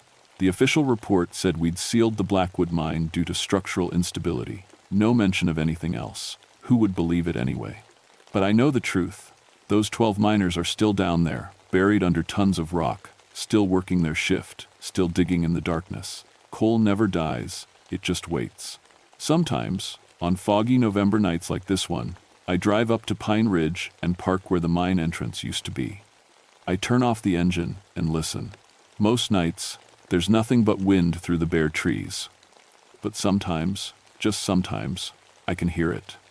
Faint and far away, like it's coming from deep inside the mountain. The sound of pickaxes hitting stone, the echo of men singing work songs, and I, know they're still down there, still digging, still waiting for someone to help them finish their work. I've sealed 14 more mines since the Blackwood incident. Every time, I make sure to use extra explosives, bury them deep. But I always wonder, is it enough? The old-timers in town, they say coal runs in veins all through these mountains, connected underground like the roots of a giant tree. They say if you dig deep enough, all the mines connect to each other. If that's true, then maybe sealing one entrance doesn't matter. Maybe there are other ways out. I keep my grandfather's carbide lantern in the truck now, just in case. And sometimes, when I'm doing my rounds on the loneliest mountain roads, I see lights moving in the forest. Yellow, flickering lights that look like carbide flames. I never stop to investigate. Some things are better left buried, but I know they're out there. The mine wraiths of Cumberland Gap, still working their eternal shifts. Still, waiting for new hands to help them dig. And on nights like this, when the fog rolls in thick and the mountains go quiet, I can almost hear them calling my name. Bart Coalfield. Come help us finish the work. But I keep driving, because I know that if I ever go back down into those tunnels, I'll never come out again. Not alive, anyway. The coal mine wraiths are patient. They've been waiting 50 years already. They can wait 50 more. Coal never dies. It just waits.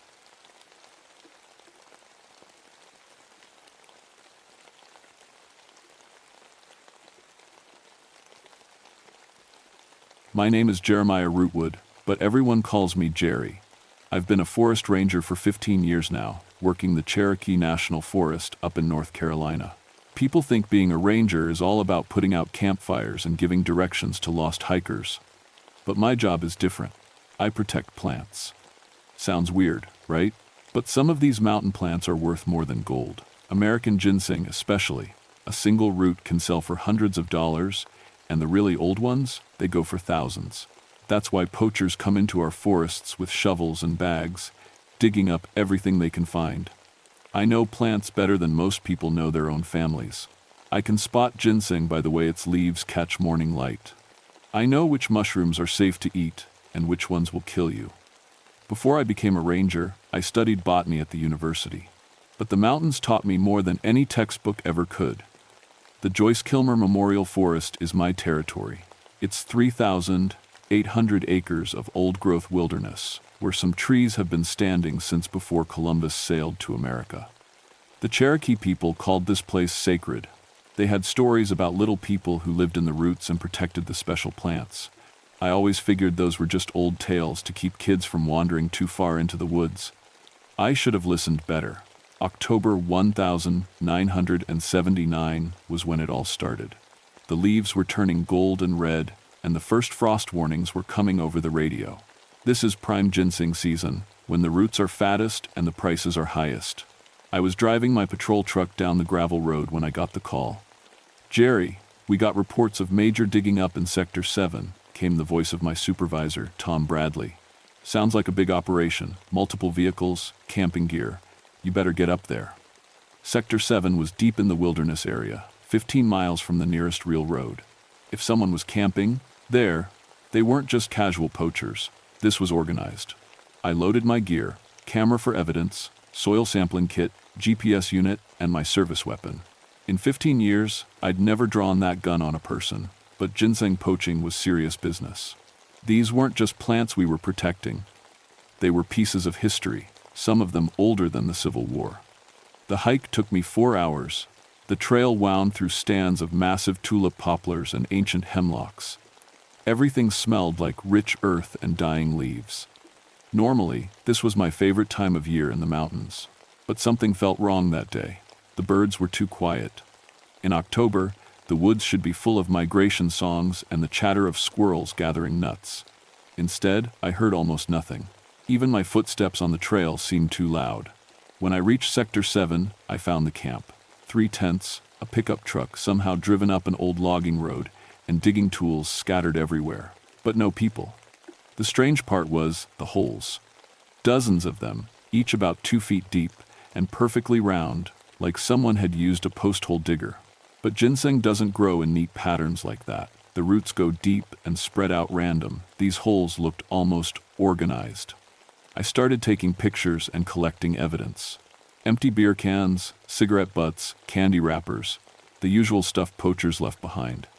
But as I worked, I noticed something else. The holes weren't empty anymore. In each one, a small ginseng plant was growing. Not just sprouting, fully grown, with mature roots and red berries. That was impossible. Ginseng takes years to develop from seed. These plants looked like they'd been growing here for decades. I checked my watch. I'd been in the camp for maybe 30 minutes. When I'd first arrived, those holes were definitely empty. I'd taken pictures to prove it.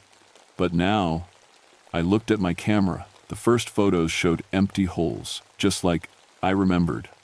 But the timestamp said I'd taken them yesterday. That couldn't be right. I'd been in town yesterday, filling out paperwork. The GPS was acting up too. According to the little screen, I was standing 3 miles north of where I knew I was.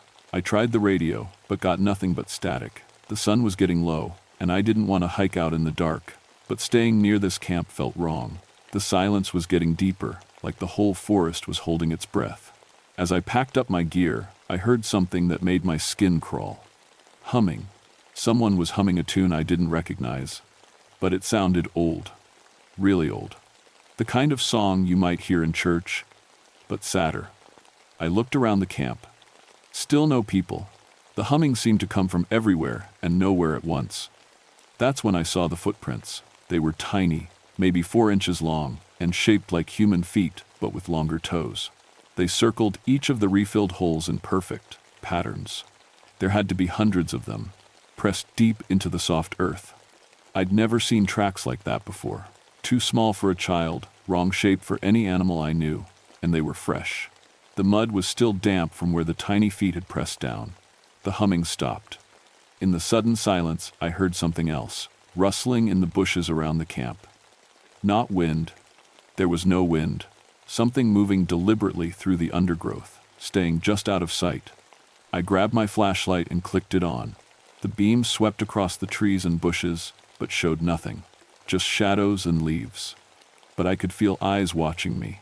"Hello?" I called out. "Forest Service. Anyone out there?" The rustling stopped. The silence that followed felt heavy, like the air before a thunderstorm. Even the normal forest sounds, insects buzzing, leaves falling, had gone completely quiet. I decided it was time to leave. The hike back to my truck took longer than it should have. The trail seemed different in the dark, like paths I'd walked 1,000 times had shifted when I wasn't looking. Twice I had to backtrack when my flashlight showed trees growing in places where I remembered open trail. By the time I reached the parking area, it was past midnight. I was exhausted and confused, and my head was full of questions that didn't have good answers. How had those ginseng plants grown so fast? Where had the poachers gone? And what had made those tiny footprints? I drove home and tried to sleep, but kept thinking about that humming sound and the feeling of being watched. When I finally dozed off, I dreamed about tiny hands digging in dark earth. The next morning, I called my supervisor Tom and told him what I'd found. He listened without interrupting, which wasn't like him. Usually Tom had an opinion about everything. "So the poachers just vanished?" he asked when I finished. "Looks that way. Left all their gear. And you're sure about those plants? Fully grown ginseng in holes that were empty when you arrived?" I hesitated. In the daylight, it sounded crazy. "That's what I saw. Jerry, you've been working too hard. When's the last time you took vacation?" "Tom, I know what I saw." "I'm sure you do. But plants don't grow overnight. Maybe the holes weren't as empty as you thought. Maybe the shadows were playing tricks. But I knew what I'd seen. And I had the photos to prove it, even if the timestamps were wrong. After I hung up, I developed the film from my camera. The pictures showed exactly what I remembered. Empty holes, then the same holes filled with mature ginseng plants. But according to the timestamps, all the photos had been taken on the same day at the same time. That afternoon, I hiked back to Sector 7 with Tom. I wanted him to see the ginseng plants for himself. But when we reached the camp, everything was gone. No tents, no truck, no digging, tools. Even the holes had been filled in and covered with leaves, like nothing had ever happened. The only evidence left was a few pieces of trash and some tire tracks in the mud. "Well," Tom said, looking around the empty campsite, "problem solved. Whoever was here got spooked and cleared out. But I wasn't satisfied. I spent the rest of the day searching the area, looking for some sign of what I'd seen the night before. Finally, near sunset, I found something. A single ginseng plant, growing in a spot where I was absolutely certain nothing had been that morning. It was fully mature, with the telltale three-pronged leaves and bright red berries. But the soil around it looked freshly disturbed. I knelt down for a closer look and saw them again. Tiny footprints in the soft earth around the plant's base. They formed a perfect circle, like the little feet had danced around the ginseng all night long. "Tom, come look at this." But when I turned around, Tom was gone. I called his name and heard no answer. My voice echoed off the trees and died in the silence. I was alone in the woods, and the sun was setting fast. That's when I heard the humming again. The same old, sad tune from the night before. It seemed to come from the ground itself, rising up through the roots and leaves, like the earth was singing. I followed the sound deeper into the forest, away from the trail. The humming grew stronger, joined by other voices. A whole choir of tiny voices, singing in harmony. I pushed through a thick patch of rhododendron and found myself in a clearing I'd never seen before. The ground was covered with ginseng plants, hundreds of them, all perfectly arranged in spirals and circles. They glowed with a soft green light that had nothing to do with my flashlight, and dancing between the plants were the singers. They were about 2 feet tall, with brown skin that looked like tree bark and hair made of moss and leaves. Their eyes were dark as soil, and their fingers ended in root-like tendrils that seemed to grow directly into the earth. Little people, just like the Cherokee stories said. They stopped dancing when they saw me. Dozens of dark eyes turned in my direction, and the humming trailed off into silence. For a long moment, we just stared at each other. Then one of them stepped forward. It was slightly taller than the others, with a beard of twisted vines and a crown of acorns.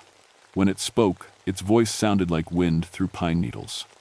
"You protect the green-growing things," it said, "but you do not understand what you protect."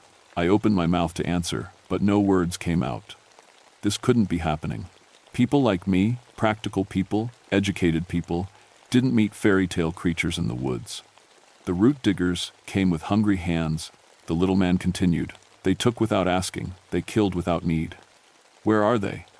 I managed to whisper. The little man smiled, and his teeth were white as mushroom caps. "They have joined the deep soil. They feed the green-growing things now." That's when I saw the bones. They were scattered around the edges of the clearing, picked clean and white. Human bones, mixed with the remnants of camping gear and digging tools.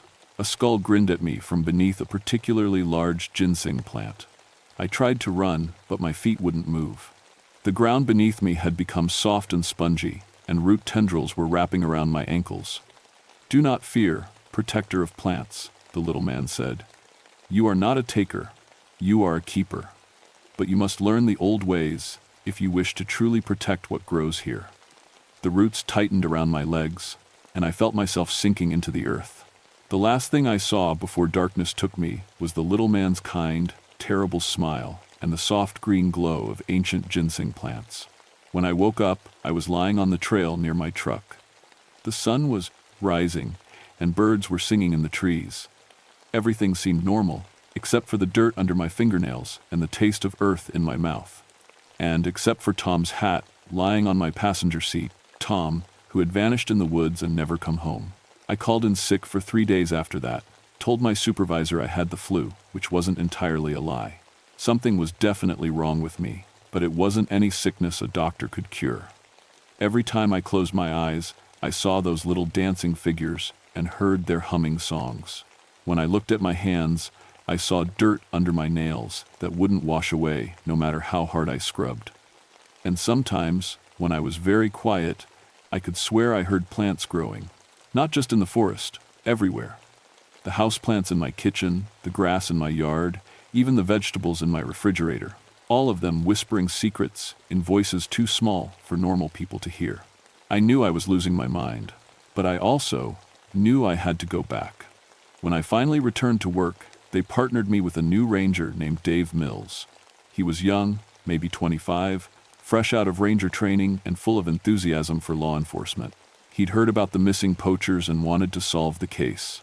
Probably just took off when they saw you coming, he said as we hiked toward Sector 7.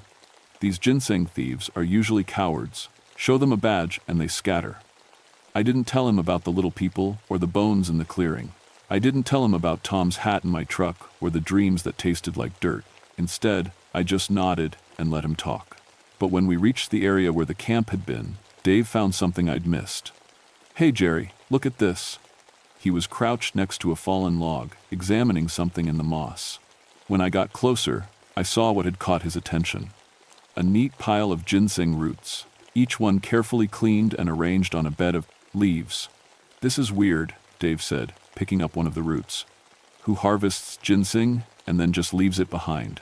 The root in his hand was bigger than any I'd ever seen. Easily a century old, with long tendrils spreading out like tiny arms. It should have been worth a fortune on the black market. "Maybe we should leave it alone," I said, but Dave was already stuffing the root into his evidence bag. "Are you kidding? This is perfect evidence.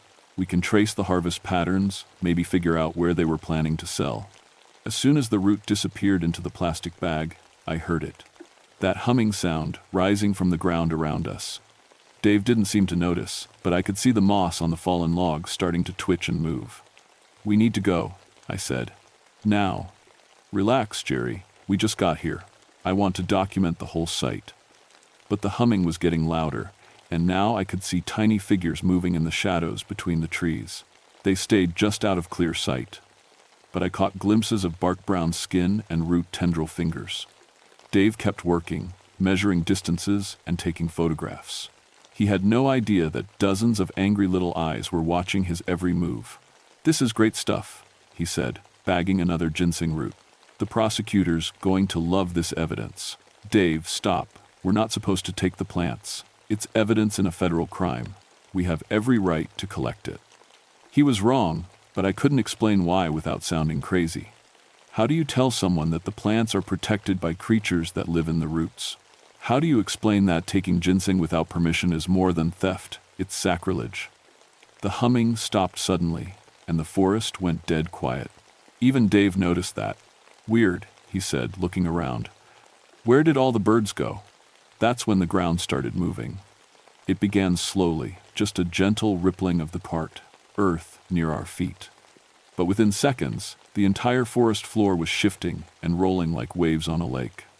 Tree roots burst up through the soil, thick as anacondas, reaching for Dave's evidence bag. He stumbled backward, swearing, as a massive root wrapped around his ankle. What the hell? More roots erupted from the ground, grabbing at his arms and legs. Dave fought them off with his hiking stick, but for every root he broke, 3 more took its place. "Jerry, help me." I wanted to help, but I was frozen with terror. This was my fault. I'd brought him here, let him take the sacred plants. Now the little people were defending their territory the only way they knew how. Dave pulled out his knife and started cutting at the roots. Dark sap sprayed everywhere, and the humming sound returned, angry now, like a swarm of wasps. The little figures emerged from the shadows, no longer hiding. They poured out of hollow trees and caves in the rocks. Hundreds of them, all chattering in their wind-voice language. Some carried tiny spears made of thorns. Others had lassos woven from spider silk. They swarmed over Dave like ants attacking a dropped sandwich. Get them off me." But there were too many, and they moved too fast. They bound his hands with vine ropes and stuffed his mouth with moss to stop his screaming. Within minutes, they had him completely wrapped up like a mummy. The roots lifted him off the ground and started carrying him deeper into the forest. I followed, stumbling through the undergrowth, but they moved faster than I could run. I lost sight of them in a thick patch of laurel, but I could still hear Dave's muffled shouts getting fainter and fainter. Eventually, even those sounds faded away, leaving only the normal forest noises, insects buzzing, leaves rustling in the breeze. I searched for hours, but found no trace of Dave or his captors. It was like they'd vanished into the earth itself. When I finally made it back to the ranger station, I had to explain Dave's disappearance. I told them he'd fallen into a ravine while chasing suspects. Search and rescue teams spent 2 weeks combing the forest, but they never found a body. Dave's evidence bag was discovered near the fallen log where we'd been working. The ginseng roots were gone, but the plastic was torn to shreds and covered with what looked like tiny bite marks. The official report listed Dave Mills as missing, presumed dead. Case closed. But I knew better. I knew he was still out there, somewhere beneath the forest floor, feeding the green growing things just like the poachers before him. And I knew it was my fault for bringing him into their territory without understanding the rules. The little people had tried to teach me something that night when they'd pulled me into the earth. They'd shown me their world, their ancient agreement with the plants. But I'd been too scared to listen, too stubborn to learn. Now Dave was gone, and I was the only one left who knew the truth. I had a choice to make. I could report what I'd really seen and lose my job, my reputation, maybe my freedom, or I could learn to live with the secret and try to find a way to protect both the forest and the people who entered it. I chose the secret. But the little people weren't done with me yet.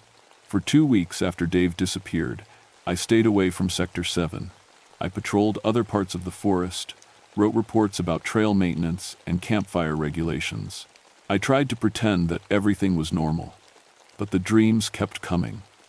Every night, I found myself back in that glowing clearing, watching the little people dance around their sacred plants. Sometimes Dave was there too, his eyes dark as soil, his fingers ending in root tendrils. He would smile at me with teeth white as mushroom caps and say, "You have to choose, Jerry, them or us." I always woke up with dirt in my mouth. Finally, I couldn't stand it anymore. I had to go back. I had to understand what the little people wanted from me. I hiked to Sector 7 on a gray October afternoon when the clouds hung low and heavy. The forest felt different now, older, somehow, and more aware. Trees seemed to lean in to watch me pass. Leaves rustled without any wind. And always, just at the edge of hearing, that soft humming sound followed me through the woods. When I reached the area where Dave had vanished, I found the same neat pile of ginseng roots that had started everything. But this time, I didn't touch them. Instead, I sat down on the fallen log and waited.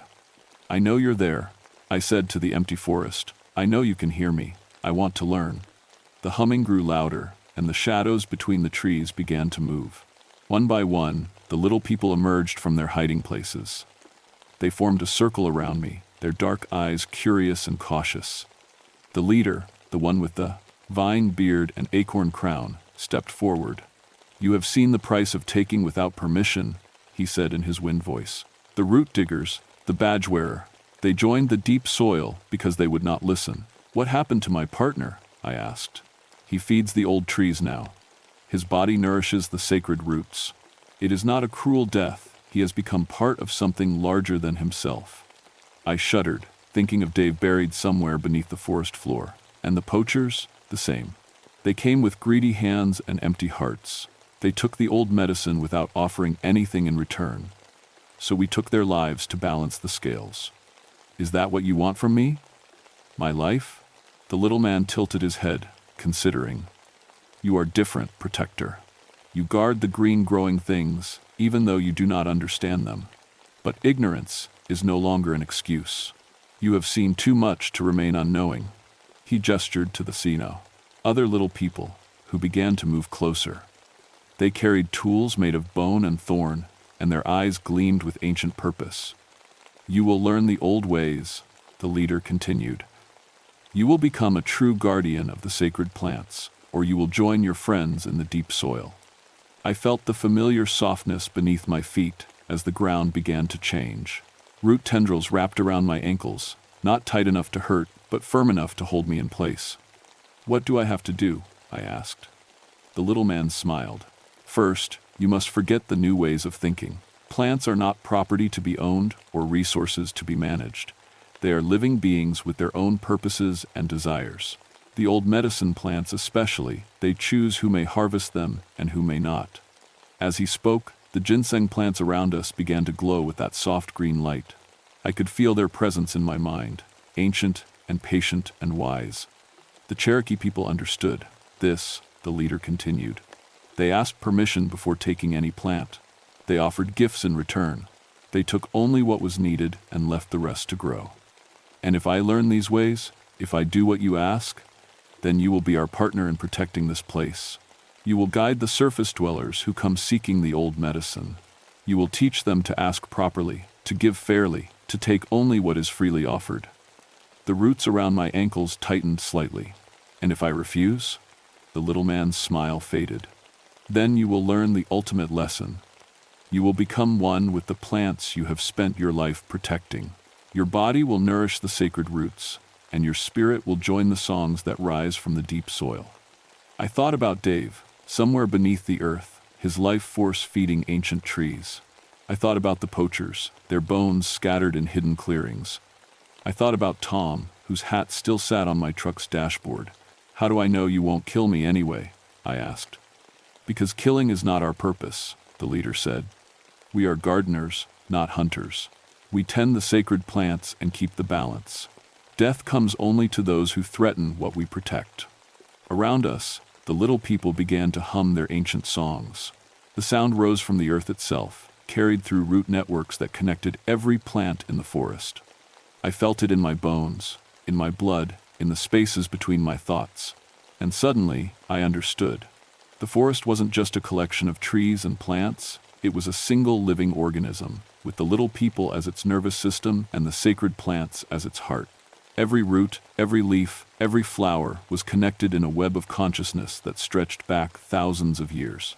The ginseng and other medicine plants weren't just valuable crops. They were the memory keepers of this ancient network.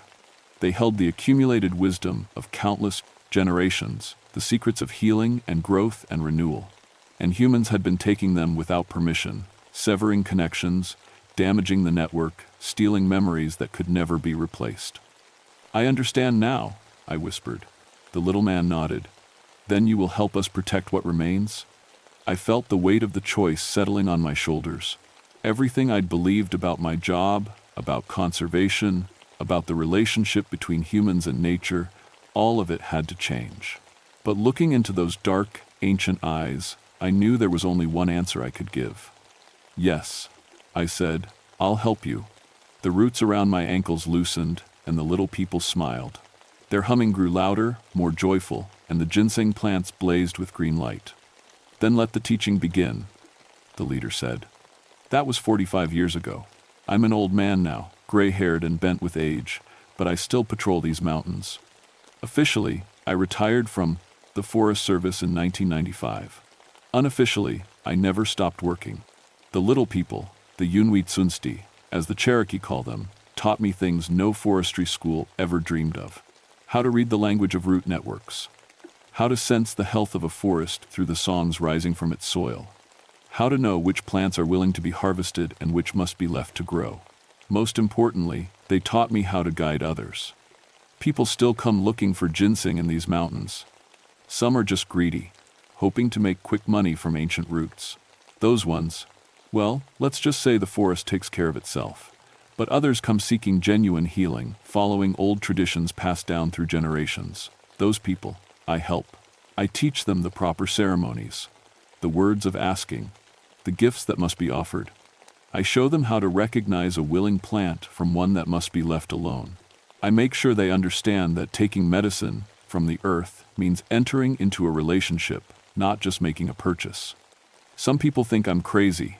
The new rangers whisper about old Jerry, who talks to plants and leaves offerings of tobacco and cornmeal in the woods.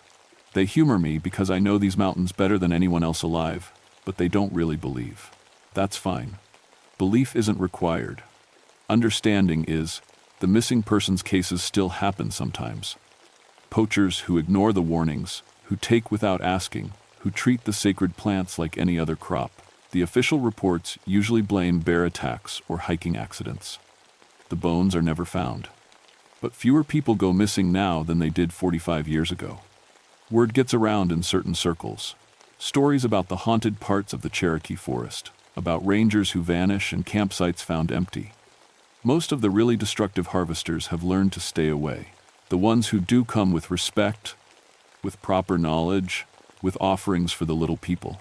They find what they're looking for. Medicine that actually heals. Roots that carry the wisdom of centuries. Plants that offer their gifts freely to those who ask properly. I won't be here much longer. My knees are shot, my eyes aren't what they used to be, and my heart skips beats more often than it should. But I've been training a replacement, a young Cherokee woman named Sarah who grew up hearing the old stories from her grandmother.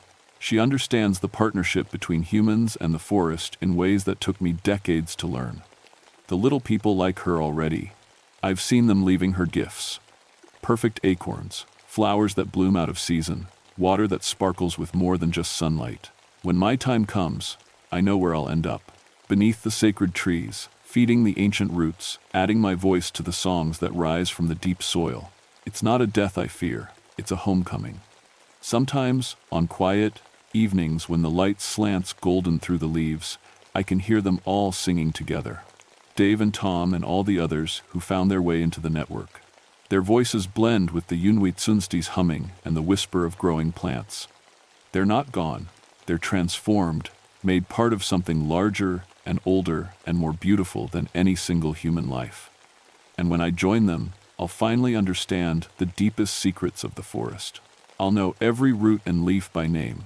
I'll feel the pulse of sap rising in spring and the slow dreams of winter dormancy. Until then, I keep walking these trails. I keep teaching those who are willing to learn. I keep the balance between the human world and the green kingdom that surrounds us all. Because some things are more important than individual lives. Some partnerships are worth any sacrifice, and the sacred plants must be protected, no matter the cost. The little people are always watching, always listening, always ready to defend what they've tended for thousands of years. Remember that. If you ever find yourself in these mountains, with a shovel in your hand and greed in your heart, remember that the forest has guardians, and they do not forgive those who take without asking. The old medicine plants are not for sale. They never were. They belong to the earth, and the earth remembers everything.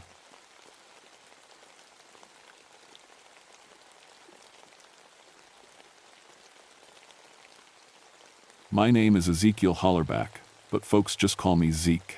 For 18 years, I've been a ranger here in the Pisgah National Forest, up on Grandfather Mountain in North Carolina. When I tell people what I do for a living, they usually think it sounds pretty peaceful. Walking through the woods, helping lost hikers, teaching kids about nature. And most of the time, they're right. But there's one story I've never told anyone.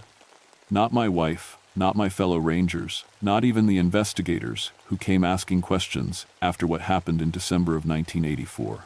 See, I grew up in these mountains, raised by strict Baptist folks who filled my head with talk of devils and demons lurking behind every tree. When I became a ranger, I thought I'd left all that nonsense behind. I figured demons were just something preachers made up to scare people into church. I was wrong. Grandfather Mountain rises 5,946 feet above sea level, and she's got a reputation for mean weather. In winter, the temperature can drop to 20 below. And the wind up there will knock you flat on your back if you're not careful. I've been caught in 12 major storms on that mountain, and I know every shelter and escape route like the back of my hand. After 18 years of leading wilderness education programs and rescue operations, there isn't much that scares me anymore, or so I thought. It was December 15th, 1984, and we were getting hit with one of the worst blizzards I'd ever seen. The Weather Service was calling for temperatures to drop to 10 below, with winds up to 60 miles per hour. Any smart person would have been home by their fireplace. But I got a call from the park office about some kind of religious group that had been spotted heading up the mountain despite the weather warnings. Zeke, we've got reports of maybe 8 or 10 people heading up toward Devil's Courthouse, said Janet from dispatch. Hikers saw them carrying what looked like ritual supplies. You know how these cult types can be. I knew, all right, every few years, some group would come up here thinking they could commune with nature or perform some kind of ceremony on what they thought was sacred ground. Most of the time they were harmless, just city folks playing at being spiritual. But going up the mountain in weather like this wasn't just stupid, it was deadly. I'll check it out, I told Janet, though part of me was hoping they'd already turned back. The thing about Grandfather Mountain is that it's not just any old peak. The Cherokee people considered it sacred long before any white settlers showed up, and there are stories about this place that go back hundreds of years. Local folks still talk about something they call raw head and bloody bones. Demons that supposedly punish people who do wrong on the mountain. Growing up, My grandmother used to tell me these stories to keep me from wandering too far into the woods. As I loaded my pack with cold weather, gear, and emergency supplies, I couldn't help but think about those old stories. Not because I believed them, mind you, but because anyone crazy enough to be up on the mountain in this weather might be the type to take such legends seriously. The snow was already coming down hard when I started up the trail, my snowshoes crunching through the fresh powder. The wind was picking up, making that hollow whistling sound that means a storm is about to get much worse. I'd been in situations like this before, but something felt different. Maybe it was just the cold getting to me, but I had this feeling in my gut that I wasn't going to like what I found up there. As I climbed higher, the storm seemed to be getting stronger instead of weaker.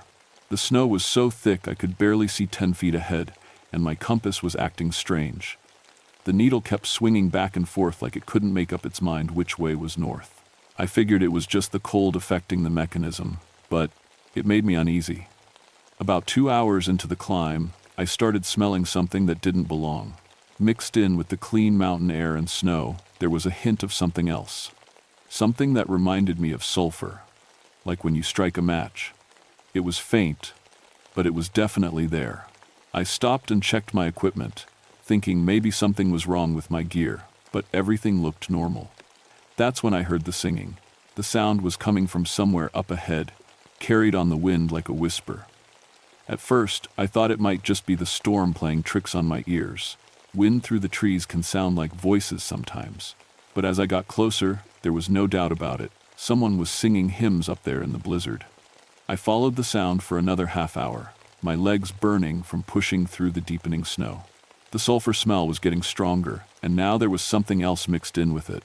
Something that reminded me of burned meat. My radio crackled with static every few minutes, but I couldn't raise anyone back at the office.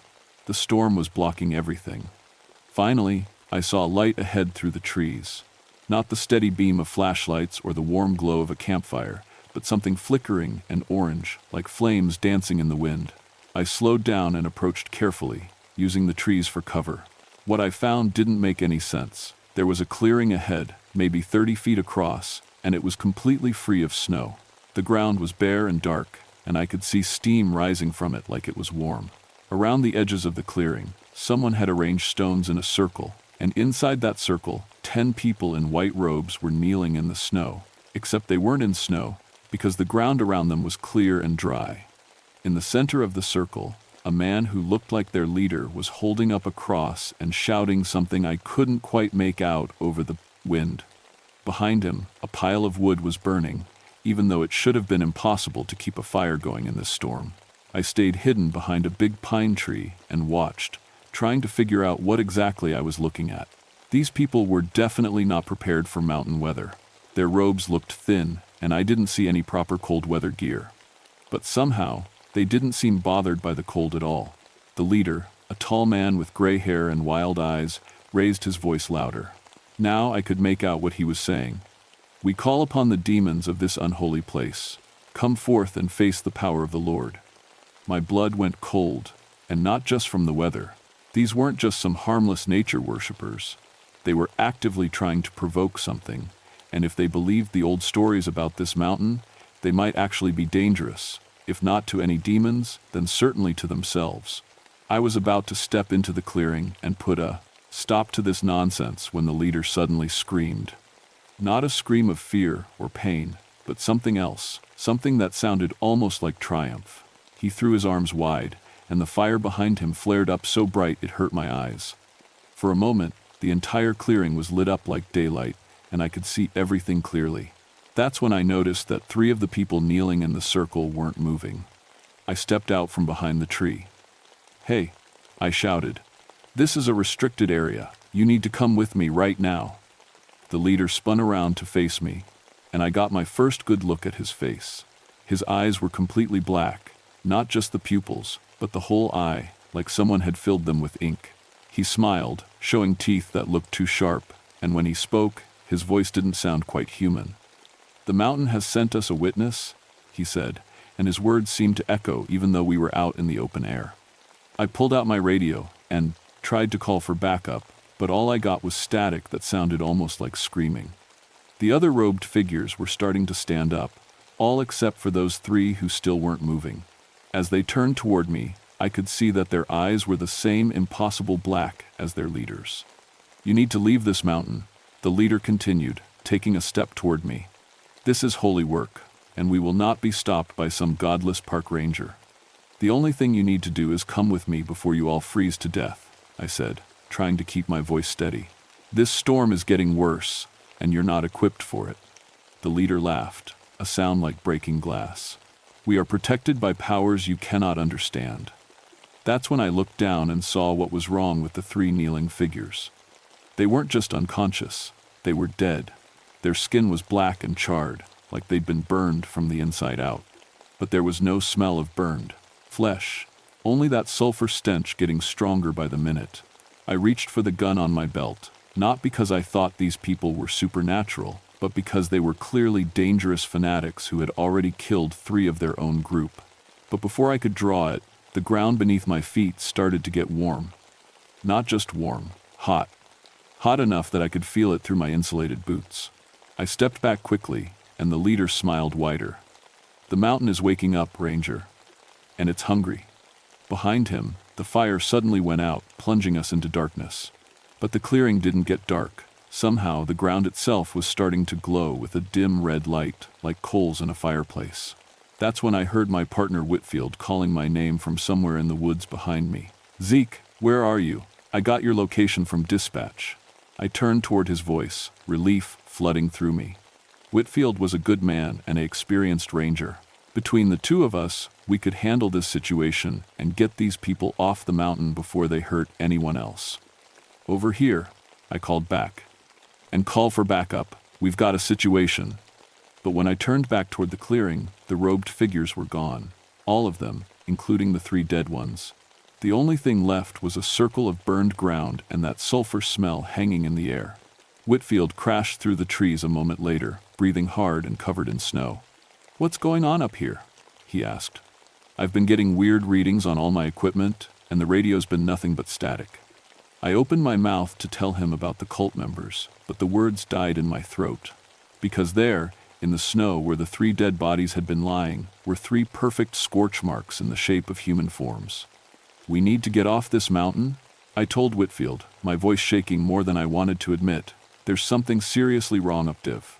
Whitfield looked around the clearing, his flashlight beam playing over the burned ground. "What happened here? Looks like someone had a bonfire, but..." He trailed off as his light found the scorch marks in the snow. "There were people here," I said. "Some kind of religious cult. They were doing some kind of ritual, and 3 of them died. But when you showed up, they all just vanished." Whitfield gave me a look that said he thought the cold was getting to me. "Zeke, people don't just vanish. Especially not dead people." I knew how crazy it sounded, but I also knew what I'd seen. "Check your equipment," I said. "Is everything working normally?" He pulled out his compass and frowned. The needle was spinning in slow circles, never settling on any direction. His GPS unit showed nothing but error messages, and his radio produced only that weird static that almost sounded like voices. "Atmospheric interference from the storm," he said, but he didn't sound convinced. That's when we heard the screaming. It was coming from somewhere deeper in the woods, high-pitched and full of terror. Not the kind of scream someone makes when they're hurt, the kind they make when they're dying. We ran toward the sound, our snowshoes making it hard to move quickly through the deep snow. The screaming went on for maybe 30 seconds, then cut off abruptly, leaving only the wind howling through the trees. We found them about a quarter-mile from the clearing, or what was left of them. 2 of the robed figures were lying in the snow, but they looked nothing like they had when I'd seen them in the circle. Their bodies were twisted and broken, like something had picked them up and thrown them against the trees. But that wasn't the worst part. The worst part was that they looked like they'd been partially eaten. "Jesus Christ," Whitfield whispered, his flashlight beam shaking as he played it over the bodies. "What could have done this? A bear?" But I knew it wasn't a bear. Bears were hibernating this time of year, and besides, no animal I knew of would leave claw marks that looked like they'd been made by something with hands instead of paws. "We need to call this in," Whitfield said, reaching for his radio. But before he could key the mic, we heard something moving in the trees around us. It wasn't the sound of footsteps in snow, or even the sound of an animal moving through the brush. It was more like something sliding along the ground, accompanied by a low clicking noise that reminded me of claws on stone. "Back to back," I whispered, and we pressed ourselves together, our flashlights pointed outward in different directions. The sliding sound moved in a circle around us, staying just outside the reach of our lights. Whatever was out there, it was big enough to move branches aside as it passed, and smart enough to stay hidden. Then Whitfield made a sound I'll never forget, a gasp of pure terror that came from somewhere deep in his chest. I spun around to see what he was looking at, and my light caught a glimpse of something that shouldn't exist. It was tall, maybe 8 feet, and so thin it looked like a skeleton with skin stretched over it. Its head was wrong, too long, with a crown of what looked like animal bones sticking out in all directions. And its eyes. Its eyes were like looking into a furnace. The thing let out a sound that was part roar and part scream, and then it was gone, vanishing back into the darkness so quickly I almost wondered if I'd seen it at all. "Did you see that?" Whitfield asked, his voice barely a whisper. "Yeah," I said. "I saw it." We stood there for maybe 5 minutes, listening to the wind and waiting for our hearts to stop pounding. Nothing moved in the trees around us, and the only sounds were natural forest noises mixed with the storm. "We need to get out of here," Whitfield finally said. "Whatever that thing was, we're not equipped to deal with it." I couldn't have agreed more. But as we started to head back down the mountain, Whitfield suddenly stopped and grabbed my arm.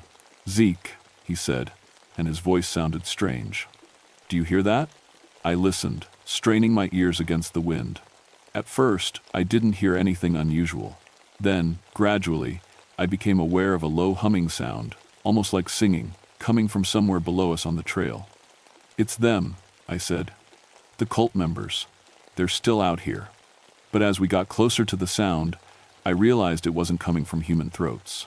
The humming was too low, too resonant, like it was coming from something much larger than a person.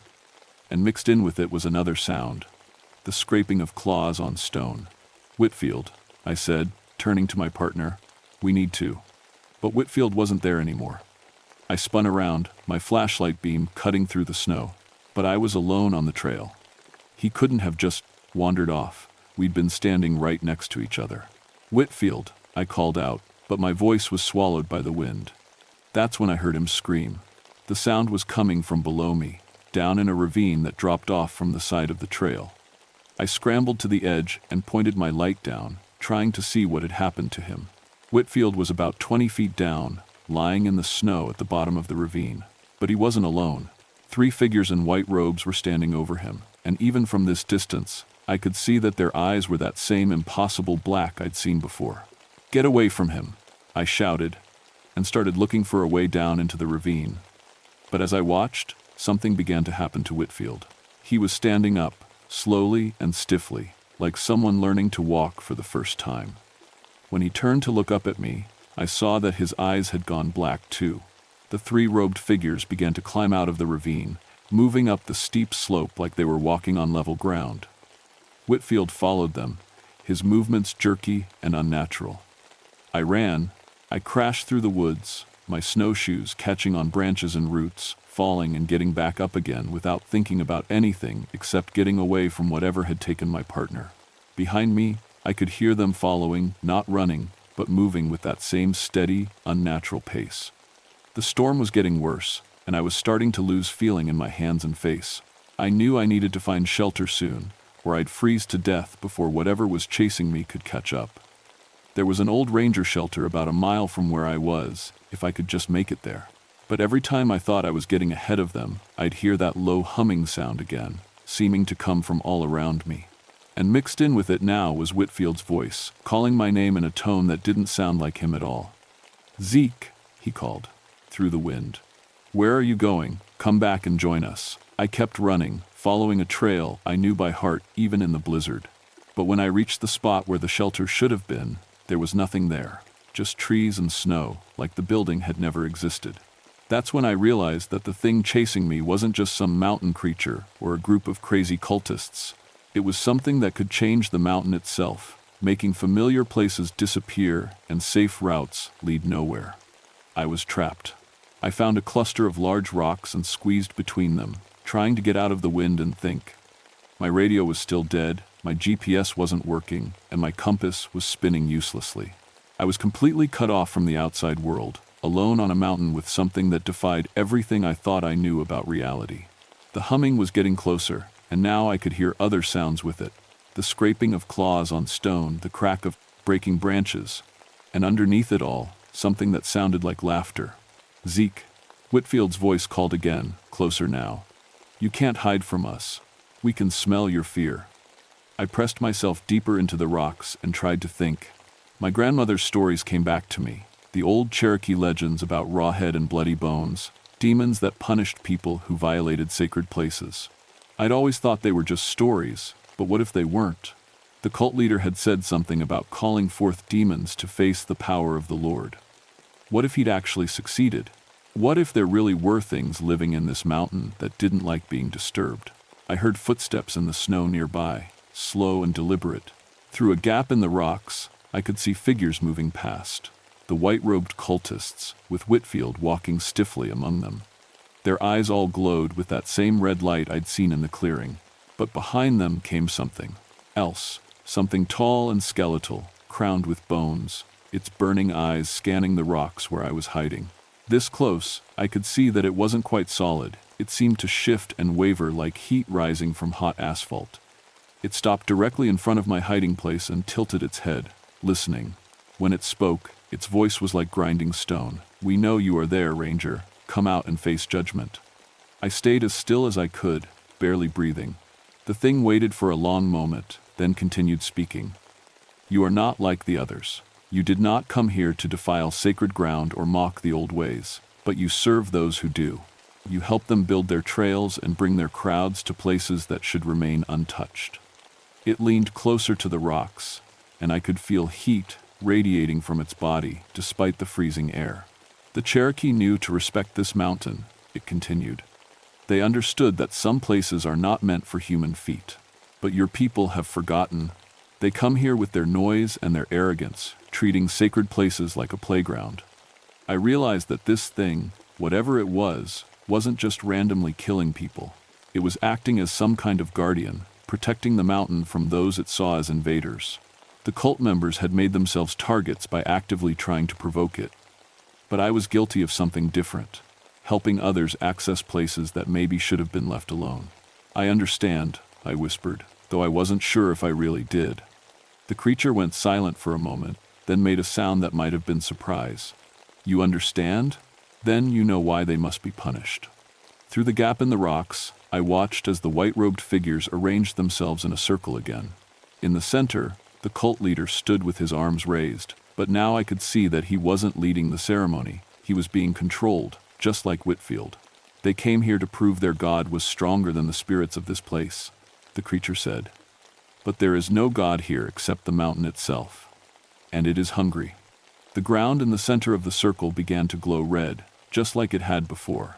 But this time, instead of just getting warm, it started to crack open. Steam poured out of the fissures, carrying with it that sulfur smell and something else, something that smelled like death and old bones. The cult members began to chant in a language I didn't recognize, their voices rising and falling in a rhythm that made my skin crawl. One by one, they stepped toward the glowing cracks in the earth, and one by one, they disappeared into them. Whitfield was the last one left, standing at the edge of the glowing pit with that empty expression on his face. He turned to look directly at my hiding place, and for a moment, his eyes cleared. He looked like himself again, confused and terrified. "Zeke," he said, his voice barely audible over the wind. "Help me." But before I could move, the creature placed one skeletal hand on Whitfield's shoulder, and he stepped forward into the pit. The earth closed over him with a sound like thunder. The creature turned back toward my hiding place, and I thought for sure I was next. But instead of dragging me out to join the others, it just stood there, waiting. Finally, I crawled out from between the rocks and stood facing it. Up close, I could see that it was even more disturbing than I'd thought. Its bones were actually made of what looked like mountain stone, and the crown on its head was fashioned from the skulls of animals I couldn't identify. "You may leave," it said. "But remember what you have seen here. Remember that some places are not meant for human feet." I nodded, not trusting myself to speak. The creature began to fade, becoming translucent and then disappearing entirely. The storm started to die down, and my equipment began working again. My compass pointed north. My GPS showed my location, and my radio crackled to life with Janet's voice from dispatch. "Zeke, are you okay? We lost contact with you hours ago." I looked around at the clearing, which now showed no sign that anything unusual had happened. The snow was smooth and undisturbed, and there was no trace of the burned ground or the pit that had swallowed the cult members. "I'm fine," I told Janet, though I wasn't sure that was true. False alarm on the cult thing. Must have been just some hikers who turned back when the storm hit. I never told anyone what really happened on Grandfather Mountain that night.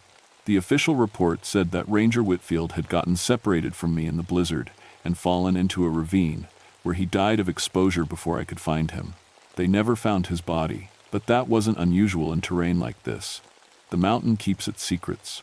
I stayed on as a ranger for another year, but my heart wasn't in it anymore. Every time I led a group up the mountain, I found myself looking over my shoulder, watching for signs that we weren't welcome. I started steering people away from certain areas, claiming they were too dangerous or environmentally sensitive. The Cherokee Nation has been trying to get some of their sacred sites on Grandfather Mountain protected from development and tourism. These days, I find myself supporting their efforts more than I probably should, given my job. But I've seen what happens when people don't respect this place, and I never want to see it again. Sometimes, late at night when the wind is howling through the mountains, I still hear that humming sound. And sometimes, I catch a glimpse of something tall and skeletal moving between the trees, just at the edge of my vision. The mountain is still hungry, and it's still watching. I retired from the Ranger Service in 1985 and moved down to the valley, but I never left the area entirely. I couldn't. Something about that night changed me, made me understand that there are things in this world that are bigger and older than anything we can imagine. The Cherokee were right to respect this mountain. Some places are sacred not because people decide they are, but because they really are different from everywhere else. And some guardians don't wear uniforms or carry badges. They wear crowns of bone and have eyes like burning coals. I'm telling this story now because I'm old, and because I hear they're planning to expand the trail system up toward Devil's Courthouse again. I want people to know that if you're thinking of visiting Grandfather Mountain, you should remember to show respect. Don't leave trash, don't disturb the wildlife, and for God's sake, don't try to perform any kind of religious ceremonies up there. The mountain is listening, and it has a very long memory. And if you ever find yourself on that mountain and you start to smell sulfur, or you hear humming that doesn't sound quite human, or your equipment starts acting strange, turn around and leave immediately. Don't try to investigate. Don't try to be a hero. And don't think you can handle whatever you might find. Because some devils are real, and they're hungry, and they've been waiting a very long time for someone to make the same mistake that cult did. Trust me on this one. I've seen what happens when they come to collect.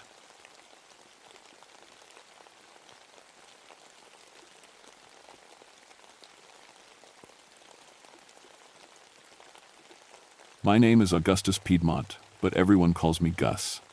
I've been a ranger in these West Virginia mountains for 19 years now, and I thought I'd seen everything these hills could throw at me.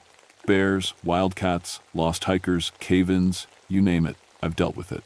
But what happened in October of 1980 changed everything I believed about these mountains. I'm 44 years old, born and raised right here in the shadow of Seneca Creek Wilderness. My family's been in these mountains for 5 generations. My grandfather worked the coal mines until his lungs gave out, and he used to tell stories about things living deep underground. Things that ain't meant to see daylight, he'd say, coughing into his handkerchief. I always figured it was just the black lung talking, making him see things that weren't there. The Seneca Creek Wilderness covers 16,000 acres of some of the most beautiful and dangerous country you'll ever see. Thick forests, rocky cliffs, and more caves than anyone's ever counted. I know every trail marker, every hidden spring, every cave entrance in 200 square miles of this country. In 19 years, I've rescued 47 people from these mountains. I'm certified in cave rescue, technical rope work, the whole deal. October 1980 was colder than usual. We'd already had our first snow, and the temperatures were dropping to 20 degrees at night.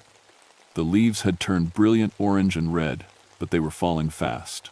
Winter was coming early, and everyone could feel it. That's when the call came in about 3 missing cavers. They were experienced guys. Dr. James Holloway, a geology professor from the university, his graduate student Mike Chen, and a local caver named Tommy Briggs, who knew these systems better than most. They'd gone into Devil's Throat cave system 3 days earlier and never came out. Their truck was still parked at the trailhead, covered in frost. Devil's Throat is no joke. It's a complex limestone cave system that goes down over 300 feet in some places. The Cherokee used to consider it sacred, called it a gateway to the world of the Nunehai, immortal spirits that lived underground. My grandfather always said the Cherokee knew things we'd forgotten. I gathered my rescue team at first light. There was me, Ranger Frank McNeil, and 2 volunteers from the county rescue squad. We loaded up our gear: Petzl headlamps, 11mm static rope, figure-8 descenders, first aid supplies, emergency radios, standard cave rescue protocol. I'd done this dozens of times before. The hike to Devil's Throat takes about 2 hours through rough country. No roads get you close. You have to walk the whole way. The cave entrance sits in a narrow valley where the radio doesn't work too well. Cell phones were just starting to become common, but they didn't work out here at all. If something went wrong, we'd be on our own until we could hike back to higher ground. As we approached the cave entrance, I noticed something that made my skin crawl. It was too quiet. No birds, no squirrels, nothing. Even the wind seemed muted. Frank noticed it too. "Where are all the animals?" he asked, looking around. I didn't have an answer. In all my years in these mountains, I'd never seen the forest this dead quiet. It felt wrong, like the whole valley was holding its breath. The entrance to Devil's Throat is a jagged crack in the limestone, about 6 feet wide and tall enough to walk through if you duck your head. Cold air flows out of it constantly. That's how it got its name. Sounds like the mountain is breathing. We checked our gear one more time and clicked on our headlamps. The beams cut through the darkness, showing smooth limestone walls carved by thousands of years of water flow. Everything looked normal, exactly like it should. But as we stepped into that cave, I felt something I'd never felt before in 19 years of mountain rescue. Something was watching us, something that didn't want us there. I should have turned around right then. Should have called for backup, waited for more experienced cavers, something. But 3 men were missing, and it was my job to find them. So we went deeper into the darkness, following the main passage as it sloped downward into the heart of the mountain. Our footsteps echoed strangely, like the cave was much bigger than it looked. The air smelled wrong too. Not just the usual limestone and bat guano smell you get in caves. There was something else, something old and rotten. 50 feet in, Frank's radio crackled with static. "Base camp, this is McNeil. We're entering the cave system now. We'll check in every 30 minutes. Only static came back. "Probably the limestone blocking the signal," I said, but I could hear the doubt in my own voice. We were nowhere near deep enough for the radio to fail. That should have been our second warning. But we kept going, deeper into Devil's Throat, following the trail of 3 missing men who were probably already dead. We just didn't know what had killed them yet. The main passage of Devil's Throat Cave runs straight for about 200 feet before it opens up into a large chamber called the Cathedral. The missing cavers' route plan showed they were heading there first, so that's where we went. As we walked deeper, our headlamp beams danced across walls covered in flowstone formations that looked like frozen waterfalls. The cave was beautiful in that eerie way. Limestone caves always are. But something felt off. The formations seemed too smooth, too perfect. Almost like they'd been carved by hand instead of shaped by water over millions of years. "Gus," Frank called from behind me, "look at this."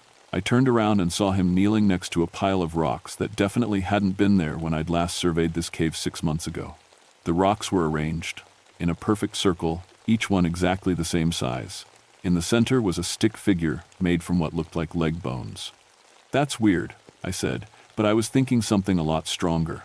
Maybe the geology class left it as some kind of marker. Frank shook his head. "Dr. Holloway's not the type to mess around like this. Guy's all business."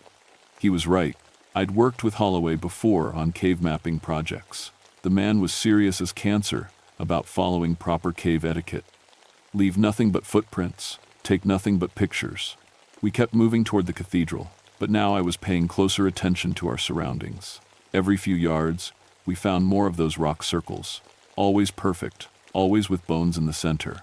The bones looked old, stained dark by mineral deposits, but some of them looked fresh too. "Frank, how cold is it in here?" He checked his thermometer. 38 degrees.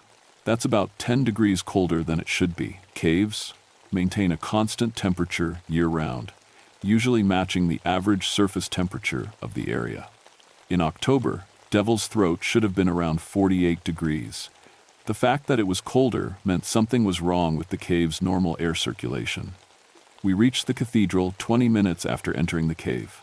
It's a massive chamber, maybe 60 feet across and 40 feet high. Normally, our headlamps would barely reach the far walls. But tonight, the darkness seemed thicker somehow. Our light beams only penetrated about 10 feet before being swallowed up completely. "Jesus," Frank whispered, "it's like the dark is eating our lights." That's when we found the first piece of gear. Dr. Holloway's backpack was sitting in the exact center of the chamber, perfectly upright like someone had carefully placed it there. His headlamp lay next to it, the lens cracked but the bulb still intact. The pack had been emptied and all the contents arranged in neat lines around it. Food, rope, first aid supplies, notebooks, everything organized with mathematical precision. "This isn't right," I said, kneeling down to examine the arrangement. If they were in trouble, they wouldn't have stopped to organize their gear like this. Frank was checking the perimeter of the chamber with his light. "Gus, you need to see this." He was standing next to the far wall, his beam focused on something carved into the limestone. It was a symbol I'd never seen before. A spiral pattern with lines radiating out from the center like sun rays. But the lines ended in what looked like grasping hands. "That wasn't here 6 months ago," I said. "I surveyed this whole chamber. I would have noticed that." "Somebody carved this recently," Frank said, running his fingers over the symbol. "The stone dust is still fresh." But that was impossible. It would take hours to carve something that detailed into solid limestone, and you'd need special tools. Power tools. The sound would echo for miles through these caves. I tried my radio again. "Base camp, this is Piedmont. We found some gear in the cathedral chamber. No sign of the missing cavers yet. Please respond." Nothing but static. "We're not that deep," Frank said. "Radio should work fine." I was starting to get a bad feeling about this whole rescue operation. The cold temperature, the strange rock arrangements, the carved symbol, the radio failure. None of it made sense individually, but together it painted a picture I didn't want to see. We decided to push deeper into the cave system. According to the missing cavers' route plan, they were heading for a passage called the Narrows that led to the lower levels. We found the entrance easily enough, a crack in the cathedral's back wall just wide enough for one person to squeeze through. I went first, with Frank right behind me. The Narrows is about 30 feet long and forces you to crawl on your hands and knees. It's not dangerous if you're careful, but it's not pleasant either. Halfway through, I started hearing something that made my blood freeze. Voices, coming from somewhere ahead of us in the cave. I stopped crawling and held up a hand for Frank to be quiet. We both listened. "Help us, please. Someone help us." The voices were weak, distant, but definitely human. Multiple people calling for help. My rescue training kicked in immediately. "Frank, do you hear that?" "Yeah, sounds like they're in the lower chamber." We crawled faster through the Narrows and emerged into another large room. This one was smaller than the cathedral, maybe 30 feet across. Our headlamps swept the chamber, looking for the missing cavers. Nothing. The chamber was empty, but we could still hear the voices. They seemed to be coming from everywhere at once. The walls, the ceiling, the floor. Like the cave itself was calling for help. "That's impossible," Frank said. "Sound doesn't work that way in caves." I knew he was right. Sound in caves follows the passages. It doesn't come from solid rock. But I was hearing voices coming from directions where there were no passages at all. Then Frank grabbed my arm. "Gus, look at the floor." I pointed my headlamp down and felt my stomach drop. The cave floor was covered in a thin layer of limestone dust, perfect for showing footprints. There were prints everywhere, boot prints from the missing cavers, heading in all directions around the chamber. But the prints didn't make any sense. Some of them led to solid walls and just stopped. Others seemed to start in the middle of the chamber, with no trail leading to them. One set of prints walked in a perfect circle 10 times, then vanished in the center of the circle. "People can't walk through walls," Frank said, but his voice was shaking. That's when the temperature dropped another 10 degrees in about 30 seconds. Our breath started, showing in the beam of our headlamps, and the voices got louder. "Help us. Trapped. Can't get out. Something down here. God, help us." The voices were clearer now, and I recognized one of them, Dr. Holloway. But he sounded terrified, desperate, not like the calm, professional man I knew. "Where are they?" Frank whispered. I didn't answer because I was starting to understand something that my rational mind refused to accept. The voices weren't coming from somewhere else in the cave. They were coming from the stone itself, from inside the mountain. And if that was true, then the missing cavers weren't lost. They were trapped inside the rock, somehow still alive, calling for help from inside solid limestone, which was impossible. But impossible things were happening all around us. That's when we heard Frank's name being called from deeper in the cave system. His name, in his own voice, echoing up from passages we hadn't explored yet. "Frank, Frank, McNeil. Come down here, Frank. We need help." Frank looked at me with wide eyes. "That's my voice," he whispered. "That's my own voice calling my name. I made a decision right then that probably saved both our lives. We're leaving. Now." But as we turned to head back through the Narrows, we heard something that stopped us cold. My voice, echoing from the passage behind us. "Frank, come back. Don't leave me. Frank, I'm hurt. I need help." We were hearing ourselves calling to each other from opposite directions. Our own voices, begging for help from places we'd never been. Something in Devil's Throat Cave was learning to imitate us. And if it could copy our voices, what else could it do? We ran back through the Narrows faster than was safe, scraping our backs on the limestone ceiling and tearing our jackets on the rough walls. Behind us, our own voices kept calling, begging us to come back, promising help was coming. But ahead of us, from the cathedral chamber, we could hear Dr. Holloway screaming. Not calling for help anymore, screaming in pure terror. We burst out of the Narrows and into the cathedral, headlamps swinging wildly as we searched for the source of the screaming. The sound was incredibly loud now, echoing off the walls until it became a chorus of agony. But the chamber was still empty. "Where is he?" Frank shouted over the noise. The screaming suddenly stopped, complete silence. Even our breathing seemed loud in the sudden quiet. Then we saw movement along the far wall. The limestone was flowing like water. The solid rock wall was shifting and moving, forming shapes and patterns that hurt to look at. For just a moment, I could swear I saw a human figure pressed against the inside of the stone, mouth open in a silent scream, hands pushing against the rock from the inside. Dr. Holloway, trapped inside the wall, somehow still alive. "That's not possible," Frank whispered, but he was, backing toward the cave entrance as he said it. The rock kept flowing, and more figures appeared. Mike Chen, the graduate student, Tommy Briggs, the local caver, all of them trapped inside the limestone, all of them moving slowly like they were swimming through solid rock. Then the wall went still again, looking like normal limestone, like nothing had happened. "We need to get out of here," I said. "Right now." But Frank wasn't listening. He was staring at something behind me. I turned around and saw that the neat arrangement of Dr. Holloway's gear had changed. The items were now arranged in the shape of that same spiral symbol we'd seen carved on the wall. And in the center, where the backpack had been, was something that made my mouth go dry. Bones. Human bones. Fresh ones. A skull sat on top of a rib cage, with arm and leg bones arranged around it in a perfect pattern. The bones were clean but still had bits of tissue clinging to them, still wet. "Frank, we're leaving right now." But when I turned to look at him, Frank was gone. "Frank, Frank." My voice echoed through the chamber, but there was no answer. I swept my headlamp around the cathedral, searching every corner. He had been right behind me 30 seconds ago. There was nowhere for him to go, no passage he could have taken without me seeing him. He had simply vanished. I was alone in Devil's Throat Cave with something that could make people disappear and trap them inside solid rock. Something that could imitate our voices and arrange human bones like decorations.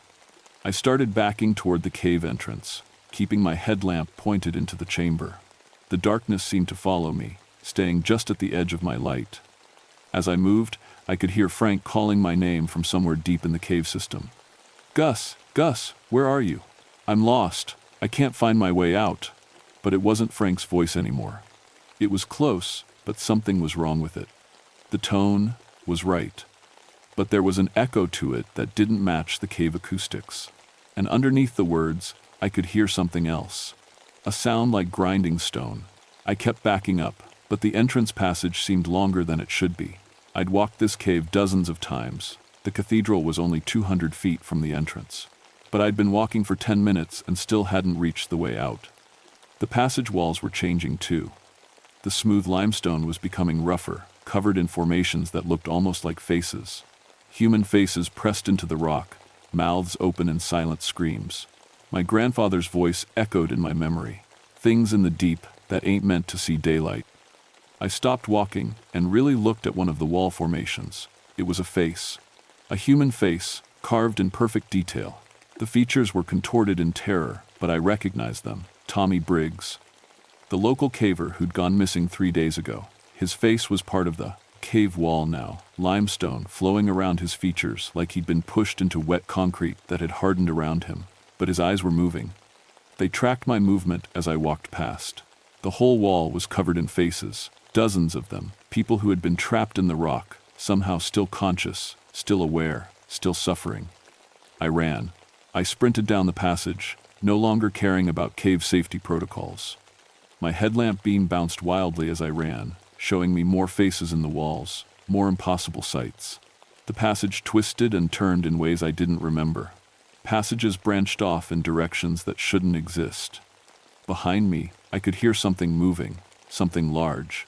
The sound of stone grinding against stone, like boulders rolling down a mountainside, but it was rhythmic, purposeful. Something was chasing me. I glanced back and saw my worst nightmare. A figure made of living limestone was flowing down the passage behind me, 7 feet tall, roughly human in shape, but constantly shifting and changing. Where its face should be, there was just a dark void filled with the screaming voices of everyone it had taken. "Doctor." Holloway's voice. "Run, Gus. Don't let it catch you." Mike Chen's voice. "It's been here for centuries. It feeds on us." Tommy Briggs' voice. The Cherokee were right. They were trying to warn us. All the voices were coming from the thing chasing me. All the people it had trapped were still conscious inside it, still trying to help, still trying to warn others. I ran harder than I'd ever run in my life. The entrance had to be close. It had to be.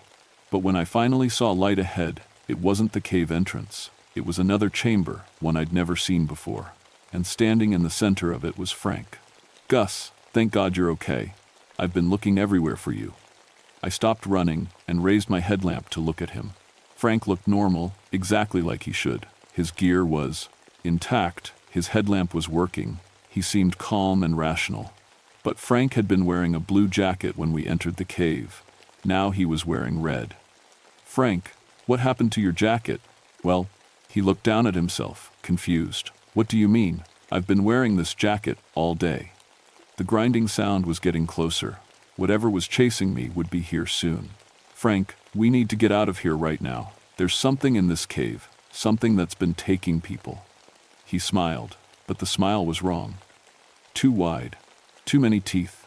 "I know, Gus. It told me all about it. It's been waiting for you." Frank's face began to change.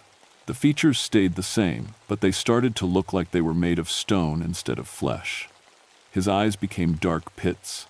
Just like the thing that had been chasing me. The Frank thing reached out for me with hands that were becoming more like claws. I did the only thing I could think of. I remembered something my grandfather had taught me, something he'd learned from the Cherokee before the old ways were forgotten. I pulled out my pocket knife and cut my palm, letting the blood drip onto the cave floor while I spoke words in a language my grandfather had made me memorize. Even though I'd never understood what they meant, the Frank thing stopped reaching for me and let out a shriek that sounded like breaking stone. It started to dissolve, flowing back into the cave wall like water soaking into dry ground. But the real horror was just beginning, because I could hear Frank's real voice now, coming from inside the stone where the fake Frank had disappeared. "Gus! Oh God, Gus, it's got me. I'm in the rock. I can't move. Please help me." The Cherokee words had worked, but too late. Frank was already trapped, already becoming part of whatever lived in Devil's Throat Cave. And I was still alone, still lost, with something ancient and hungry closing in on me. The grinding sound was right behind me now. I turned around and saw it clearly for the first time. The cave demon. The thing the Cherokee had tried to warn everyone about. The thing my grandfather's people had known was down here, waiting in the deep places where humans weren't meant to go. It was beautiful and terrible at the same time. A creature made of living stone that had been here since before humans ever saw these mountains. It had fed on whatever wandered into its domain for thousands of years. Animals, Native Americans, explorers, cavers, all of them became part of it, trapped in the limestone, conscious and screaming for eternity. And now it wanted me. The cave demon filled the chamber, flowing like liquid stone across the walls and ceiling.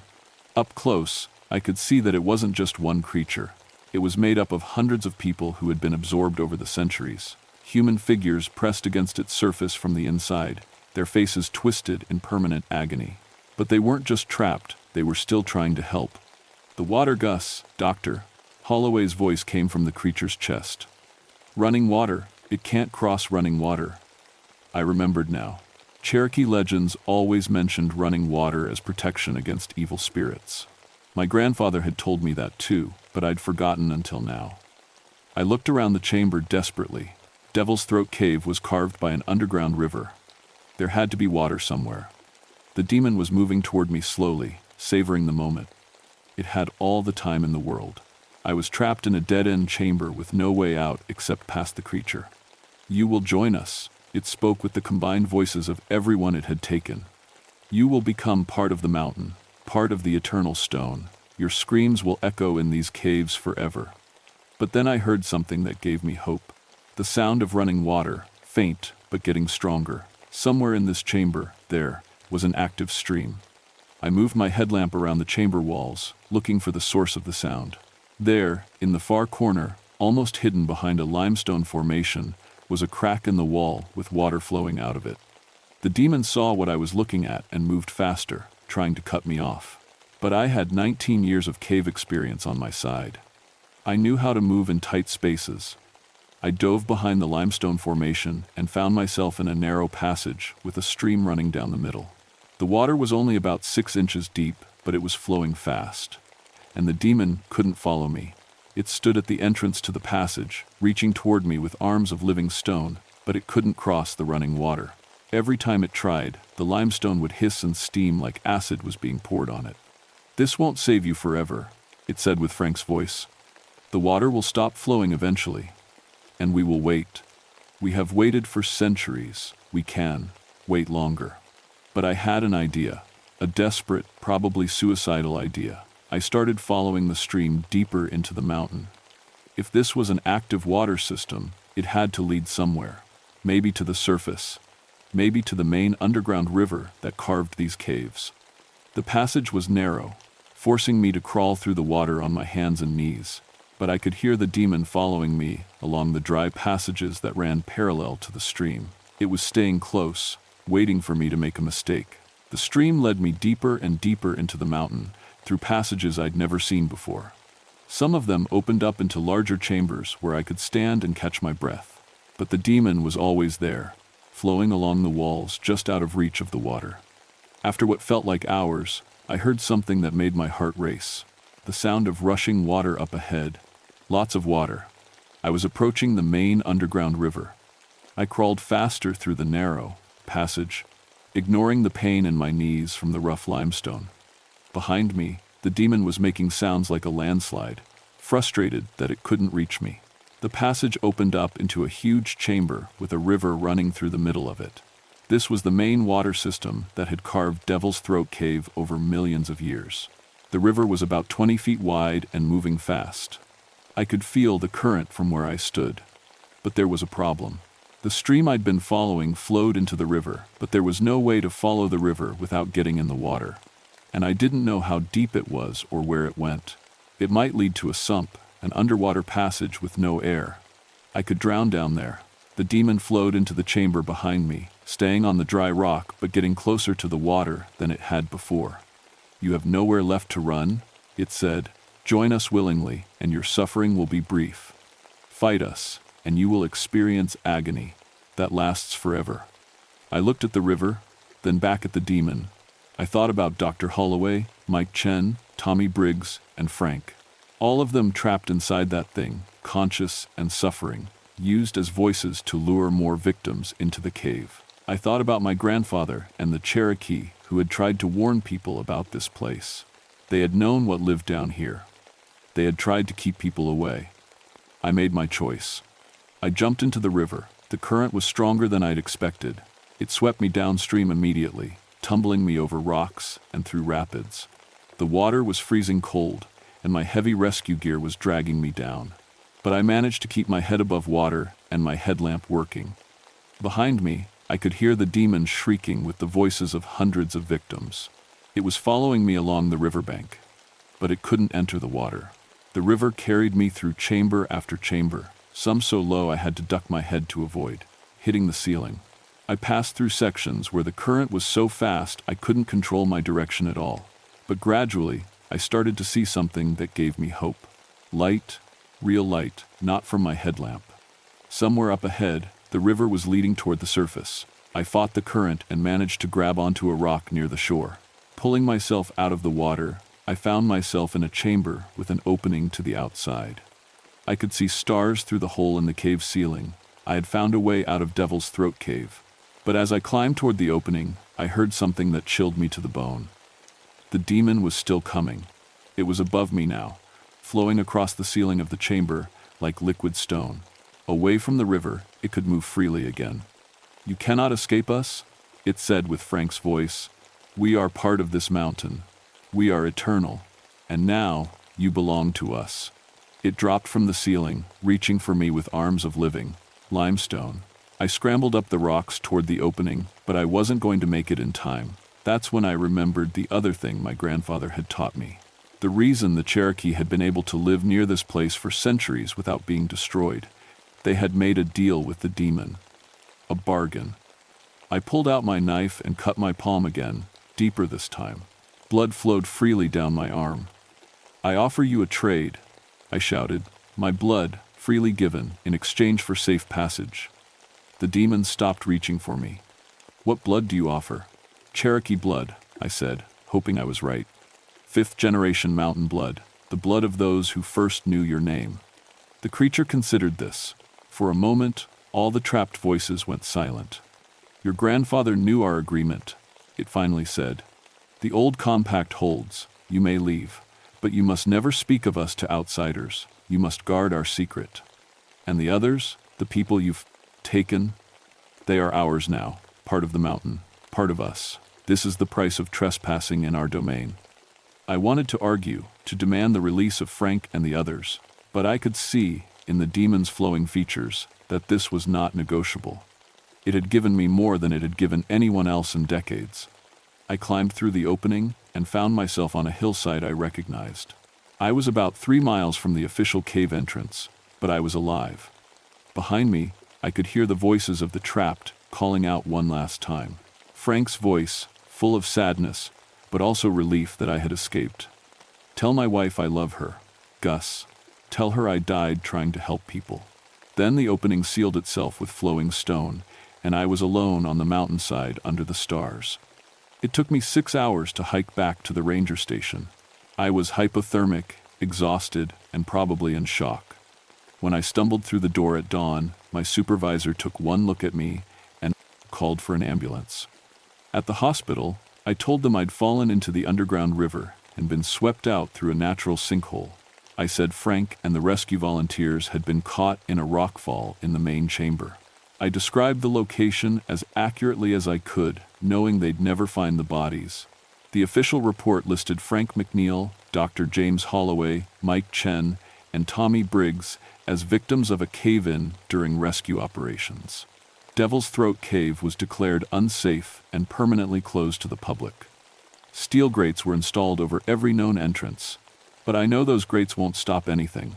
The demon doesn't need the entrances we know about. It can create its own passages, flow through cracks in the rock, appear wherever it wants in that mountain. I retired from the ranger service 6 months later. Couldn't bring myself to go back into those mountains, knowing what was waiting down there. My supervisor understood. He'd seen what cave accidents could do to good men. I moved to town, got a job at the hardware store, tried to live a normal life. But I never stopped thinking about Devil's Throat Cave and the thing that lived there. Over the years, I started researching Cherokee legends more seriously. I talked to tribal elders, read old journals, studied the history of the area. What I learned confirmed my worst fears. The cave demon had been there for thousands of years. The Cherokee had called it Kitawa Nvai, the ancient stone that hungers. They had made peace with it through blood sacrifices and strict agreements about which parts of the mountain were forbidden. When European settlers arrived, they ignored the Cherokee warnings. They explored the caves, built mines, brought more and more people into the demon's territory. It had fed well for over 200 years. And it was still feeding.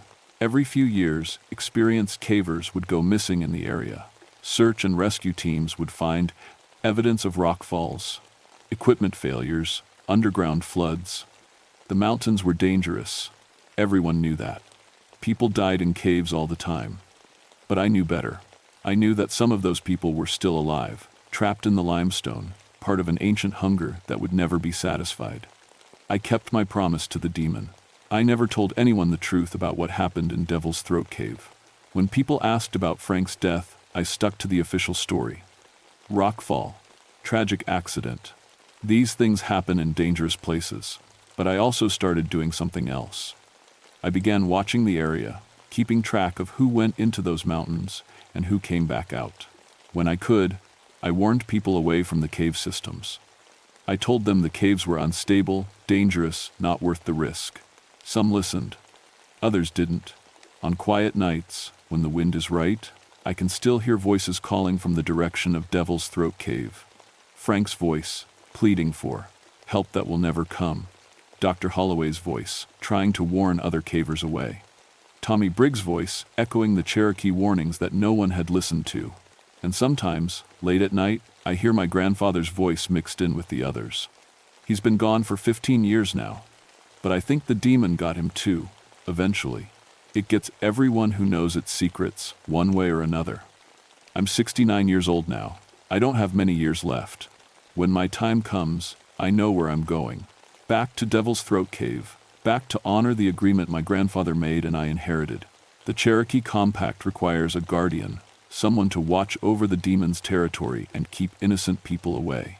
Someone to feed it occasionally when hunger makes it restless. My grandfather did it for 40 years before me. I've done it for 40 years after him. Soon, it will be someone else's turn. The demon is patient. It has waited for thousands of years. It can wait a little longer. But it's always hungry. And these mountains are full of people who don't believe in Cherokee legends, who think they can go anywhere they want, explore any cave they find, people who don't understand that some places are forbidden for very good reasons. Sometimes, on winter nights when the snow is falling and the mountains are quiet, I drive out to the road that leads toward Devil's Throat Cave. There's a parking area there now, with warning signs about unstable cave systems and dangerous rockfall zones. I sit in my truck and watch for headlights turning up that road. When I see them, I follow. Most of the time, I can talk people out of going into the caves. I tell them about recent rockfalls, about bad weather conditions, about anything that might make them choose a different place to explore. But some people won't listen. Some people are determined to see what's down there, no matter what anyone tells them. Those people, I let go, because the demon has to eat, and the old compact has to be honored. That's the price of keeping the really dangerous things locked away in the deep places where they belong. Sometimes, you have to feed them. I just pray that someday, someone younger and stronger than me will take over this job. Someone who can carry the burden for another 40 years. Because if the compact is ever broken, if the demon ever gets loose from Devil's Throat Cave, it won't stop with a few cavers here and there. It will flow through every cave system in these mountains. It will turn all of Appalachia into its hunting ground. And then, God help us all, no one will be safe. The Cherokee knew what they were doing when they made their deal with the ancient stone that hungers. I just hope their wisdom is enough to hold it for another generation, because I can hear it calling to me now, late at night. My name, in Frank's voice, promising that when I finally come home to the mountain, the suffering will end, the voices will finally be quiet, and I'll become part of the eternal stone, watching and waiting in the darkness beneath Devil's Throat Cave. Forever.